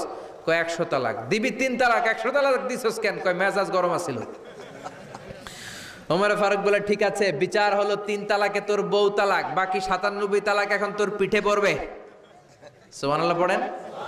এরকম যদি মাইট দেওয়া যেত জায়গা মতো, সব তালাক বন্ধ হয়ে যেত। চিল্লায় বলেন ঠিক কি না? এজন্য আপনার বাবা যদি বলে ও বাবা তোর বউরে তালাক দে, তালাক দিবেন না, বুঝাবেন। বাবারেও বুঝান, বউরেও বুঝান, বরকত দিবে কে? সাইয়েদনা ইব্রাহিম বললেন ঘরের দরজার চৌকাঠ পাল্টে ফেলো। মনে আছে ঘটনা? না ভুলে গেছেন বোধহয়? তালাক দিয়ে দিলেন বিবিকে। নতুন সংসার শুরু হলো। আরেকটা বংশীয় নেককার মেয়েকে বিয়ে করলেন। 3 বছর পর সাইয়েদনা ইব্রাহিম আবার বেড়াতে আসলেন। আজকেও সাইয়েদনা ইসমাইল বাসায় নাই। সাইয়েদনা ইব্রাহিম সালাম দিলেন, আসসালামু আলাইক। এবার জাদুমাখা কণ্ঠে, কুকিল কণ্ঠে, মোলায়েম কণ্ঠের একটা মেয়ে ঘরের ভেতর থেকে বলে ওয়ালাইকুমুস সালাম। ওয়ালাইকুমুস সালাম। সাইয়েদনা ইব্রাহিম বললেন কাইফা হালুকি ইয়া উম্মি, মা কেমন আছো বলো বলো। মেয়েটা বলে আলহামদুলিল্লাহি আলা কুল্লি হাল, সব অবস্থায় আলহামদুলিল্লাহ। সুবহানাল্লাহ পড়ে। সংসার কেমন চলে? কয় খুব ভালো। খাওয়া দাওয়ার অবস্থা কি? কয় আরো ভালো। এবার মেয়েটা বলে কে আপনি? এই মরুভূমির মাঝখানে রৌদ্রের মধ্যে দাঁড়িয়ে দাঁড়িয়ে কথা বলেন, কেউ তো কোনোদিন আমাদের খোঁজ নিতে আসে না, কে আপনি? ঘরে আসেন। সাইয়েদনা ইব্রাহিম বলে না, আমার পরিচয় দিব না, ঘরেও আসবো না। মেয়েটা বলে আপনি যদি ঘরে না আসেন আমি কিন্তু রাগ করব। সুবহানাল্লাহ কোন। জোর করে ঘরে নিলেন, শরবত খাওয়ালেন, খেজুর খাওয়ালেন, রুটি খাওয়ালেন, মাংস খাওয়ালেন। সাইয়েদনা ইব্রাহিমও চোখের পানি ছেড়ে দোয়া করলেন, ও মিয়া এটাও মাইয়া আগেরটাও। আহা, বেশ কম আছে না নাই? সাইয়েদনা ইব্রাহিম মাথায় হাত বুলিয়ে দিয়ে দোয়া করলেন, আর বললেন ইদা জা যাওজুক মিনাল গাবা, তোমার স্বামী যখন বন থেকে ফিরে আসবে ফাকরাই আলাইহিস সালাম, তোমার স্বামীর একটা সালাম দিবা। ওয়া মুরিহি আন ইউসবিতা আতাবাতা বাবিহি, আর বলবা ঘরের দরজার নতুন চৌকাঠ যেন জীবনেও না পাল্টায়। চলে গেলেন। ইসমাইল আসলেন। বিবি বলল, নুরানি চেহারার এক আল্লাহর ওলির মতো মুরব্বী লোক আসছিল। মুরব্বী আসছে শুনে ইসমাইল তো ভয় পেয়ে গেলেন। কিরে, আগে তো একটা ঘটনা ঘটছে, ঠিক কিনা? কেমন আচরণ করেছিস বল। বিবি বলে, আপনি ভয় পাবেন না, আমি খুব ভালো আচরণ করেছি, আপ্যায়ন করেছি। তিনিও খুশি হয়ে আমার মাথায় হাত বুলিয়ে দোয়া করে দিয়েছেন আর বলেছেন, ঘরের দরজার নতুন চৌকাঠ যেন জীবনেও আপনি না পাল্টান। সুবহানাল্লাহ। সাইয়েদনা ইসমাইল বিবিকে জড়িয়ে ধরলেন। বিবিকে জড়িয়ে ধরে বললেন, ও বিবি, তুই তো পরীক্ষায় গোল্ডেন A+। কি A+? যেই মুরব্বী লোকটা এসেছিল সাধারণ কোনো মানুষ নয়, তোমার শ্বশুর আমার বাবা ইব্রাহিম খলিল। আমার বাবা যেই কথা বলে গিয়েছেন, যে ইঙ্গিত দিয়েছেন, এটা তো গ্রিন সিগন্যাল। আমার বাবা বলেছেন তোমার যেন কোনোদিন তালাক না দেই, তোমার যেন ছেড়ে না দেই। এই যে তোমার হাতটা দুনিয়ার বুকে ধরলাম, জান্নাতে যেন তোমার হাত ধরেই দুজনে জান্নাতে ঢুকে যায়। এজন্য বাবা মায়ের দোয়ার দরকার আছে না নাই? মায়ের দোয়ার চেয়ে বড় দোয়া আছে নাকি? জোরে বলেন। সাইয়েদনা মূসা আলাইহিস সালাম আল্লাহরে বললেন, আল্লাহ মাইয়াকুনু জালিসি ইয়াউমাল কিয়ামা, কিয়ামতের দিন আমার সাথী কে হবে? আল্লাহ বললেন, সাহিবুকা ফিল জান্নাতি জাজ্জার, কিয়ামতের দিন তোমার সাথী হবে একজন কসাই। কে হবে? জোরে বলেন না। সাইয়েদনা মূসা আলাইহিস সালাম একটু ফেড়া হলেন, কিরে কসাই কেন আমার সাথী হবে? আমি নবী মানুষ, নবী হবে আমার সাথী, আল্লাহর ওলিরা হবে আমার সাথী, কেন কসাই হবে আমার সাথী? রব্বুল আলামিন বললেন, মুসা যাও নিজেই যে দেখে আসো কেন কসাই হবে তোমার সাথী। সাইয়েদনা মূসা আলাইহিস সালাম কসাইয়ের দোকানে গেলেন। যে দেখে না কসাইয়ের স্পেশাল কোনো আমল নাই, খালি গোশত কাটে। কি কাটে? সারাদিন গোশত কাটার পরে বিকেলবেলা বড় একটা গোশতের টুকরা নিয়ে প্যাকেট করে বাড়ির দিকে রওনা হয়। সাইয়েদনা মূসা আলাইহিস সালাম তিনিও কসাইয়ের পেছনে পেছনে ছদ্মবেশে রওনা হয়ে যায়। কসাই বাড়িতে ঢোকার পরে সাইয়েদনা মূসা আলাইহিস সালাম দরজায় নক করতে লাগলেন। কসাই দরজা খুলে দিতে লাগলো। সাইয়েদনা মূসা আলাইহিস সালাম পরিচয় গোপন করে বলে, আমি একজন মুসাফির, আজকে রাতে ও কসাই ভাই আপনার বাড়িতে থাকতে চাই। কসাই বলে, আহলান সাহলান, আসেন, এই ঘরের মধ্যে বসেন। পাশের ঘরে আমার একটু কাজ আছে। পাশের ঘরে যে কসাই মাচার উপর থেকে বৃদ্ধা একটা নারীকে নামিয়ে নিজ হাতে গোসল করিয়ে টাওয়াল দিয়ে গা মুছে গোশত রান্না করে রুটি বানিয়ে রুটি আর গোশত এই বৃদ্ধা মহিলার মুখের মধ্যে তুলে দেয়। মহিলাটা তৃপ্তি সহকারে খাওয়ার পরে হাত দুইটা উপরের দিকে তুলে আঁচলটা পেতে আল্লাহর ডেকে বলে, আল্লাহ আমার ছেলের উপর আমি সন্তুষ্ট, এই বলে বিড়বিড় করে কি যেন দোয়া করে দেয়। মহিলাটাকে খাওয়ানোর পরে কসাই প্লেটের মধ্যে গোশত আর রুটি এনে সাইয়েদনা মুসার কাছে এসে বলে, ও মুসাফির ভাই, এই নেন আপনার রাতের খাবার। রাতের খাবার খেয়ে আপনি ঘুমিয়ে যান, সকালে আপনি যাবেন আপনার পথে, আমি যাব আমার দোকানে। সাইয়েদনা মুসা বলে, ও কসাই, আগে বলো এই বৃদ্ধা মহিলাটাকে। কসাই বলে, বৃদ্ধা মহিলাটা ছাড়া দুনিয়ায় আমার কেউ নাই, আমি ছাড়াও এই বৃদ্ধা মহিলার কেউ নাই। এই মহিলাটা হলো আমার জনম দুঃখিনী মা। মা ছাড়া আমার কেউ নাই, আমি ছাড়াও মায়ের কেউ নাই।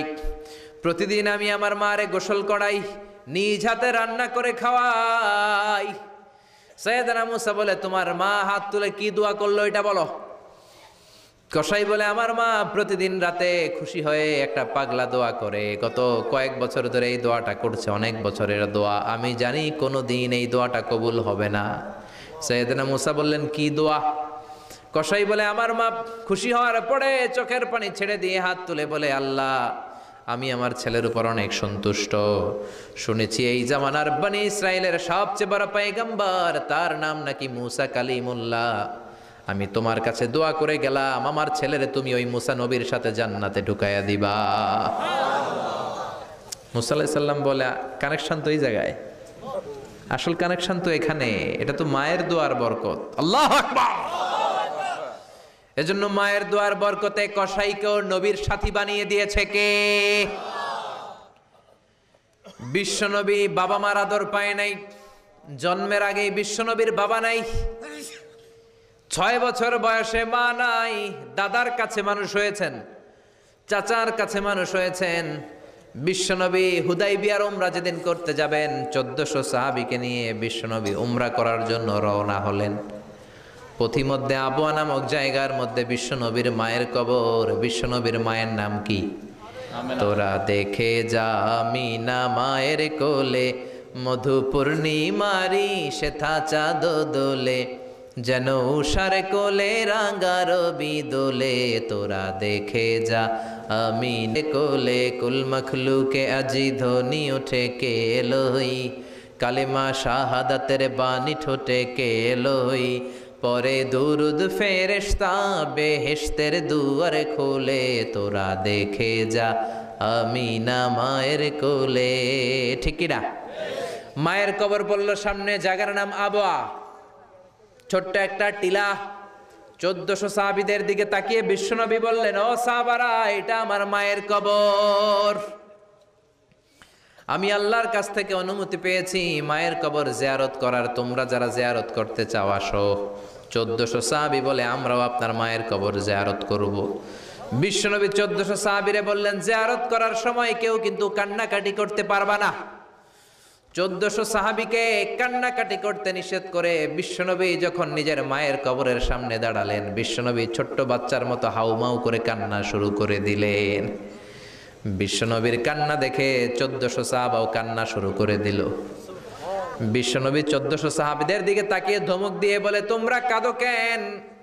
সাহাবারা বলে, নবী আপনাকে আমরা অনেক ভালোবাসি, আপনারে কাঁদতে দেখলে আমাদেরও কান্না আসে। আপনার চোখ দিয়ে দার দার করে পানি নামতে দেখলে আমরা আমাদের দুটি চোখ আর শুকনা রাখতে পারি না। বিশ্বনবী বললেন, আদ্রাকাতনি রাহমাতুহা ফাবাকাইতু, আমার ছোটবেলার স্মৃতি মনে পড়েছে। আমার মা যে আমারে আদর করেছে, ওই স্মৃতিগুলো আমার মনে পড়েছে। আমার মা আমেনা আমারে জাইতুনের তেল মালিশ করে দিত গায়ে। আমার মা আমেনা আমারে জামা পরিয়ে দিত, কোলে নিত, আদর করত, চুমু খেত। ওই স্মৃতিগুলো আমার মনে পড়েছে, তাই আমি কাঁদি। তোমরা কাঁদো কেন? বিশ্বনবী মায়ের আদর পায় নাই, কিন্তু মায়ের কবরের সামনে দাঁড়িয়ে ছোট্ট বাচ্চার মতো কেঁদেছে। এজন্য মায়ের দোয়ার দরকার আছে না নাই? বিশ্বনবী কানা ইউকাসিমুল আহমান ফিল জিআররানা, জিআররানা নামক জায়গার মধ্যে বিশ্বনবী কুরবানির গোশত বিতরণ করছেন। কিসের গোশত? বাংলাদেশে কুরবানির গোশত বিতরণ হয় কি হয় না? জোরে বলেন। বিশাল লম্বা লাইন। বিশ্বনবী লাইনের মধ্যখান থেকে বৃদ্ধা একটা নারীকে আলাদা করে নিয়ে আসলেন। বিশ্বনবী নিজের গায়ের চাদরটা বিছিয়ে দিলেন, মহিলাটারে বসালেন, বড় একটা গোশতের টুকরা দিলেন, প্যাকেট দিলেন। বৃদ্ধা মহিলাটাও বিশ্বনবীর মাথার মধ্যে হাত বুলিয়ে দিয়ে দোয়া করে গেল। সাহাবীরা বললেন, ইয়া রাসূলুল্লাহ, ইয়া হাবিবাল্লাহ, হাজার হাজার মানুষ, কাউকে তো লাইন থেকে আলাদা করলেন না। কে এই বৃদ্ধা মহিলা? কেন এই মহিলারে নিজের চাদরের উপরে বসতে দিলেন? বিশ্বনবী বললেন, জন্মের আগে আমি বাবা হারালাম, 6 বছর বয়সে মাকে হারিয়েছি, মায়ের বুকের দুধ আমি খেতে পারি নাই। যেই মহিলাটারে আমার চাদরের উপরে বসতে দিলাম, এই মহিলাটা হলো আমার দুধ মা হালিমা, বনু সাদ গোত্রের হালিমা। এই হালিমার বুকের দুধ খেয়ে আজকে আমি তরতাজা নবী মুহাম্মদ। চিল্লায় কোন আল্লাহু আকবার। এজন্য মা বাবার দোয়ার দরকার আছে না নাই? কখনো মা বাবার সাথে বেয়াদবি করা যাবে না, গরম আওয়াজে কথা বলা যাবে না, উচ্চবাচ্য করা যাবে না, কোমল আচরণ করতে হবে, মা বাবার দোয়া নিতে হবে। কোনো কারণে মা বাবার সাথে যদি ঝগড়া হয়, বাক বিতণ্ডা হয়, আজকের মাহফিলের পরে মা বাবার পা ধরে আমরা ক্ষমা চাবো। রাজি আছেন? সবাই রাজি আছেন? কেউ যদি মা বাবার পা ধরে ক্ষমা চায়, মা বাবা কি ক্ষমা না করে পারে? আর আম্মা আব্বার পায়ে ধরে চোখের পানি ছাড়তে কি কোনো লজ্জা আছে? জোরে বলেন, আছে? আজকে আমরা ক্ষমা চাইব, আজকে আমরা দোয়া নিব। মা বাবার দোয়া সবচেয়ে বড় দোয়া। মায়ের দোয়া থাকলে ওই ব্যক্তি কখনো ব্যর্থ হয় না।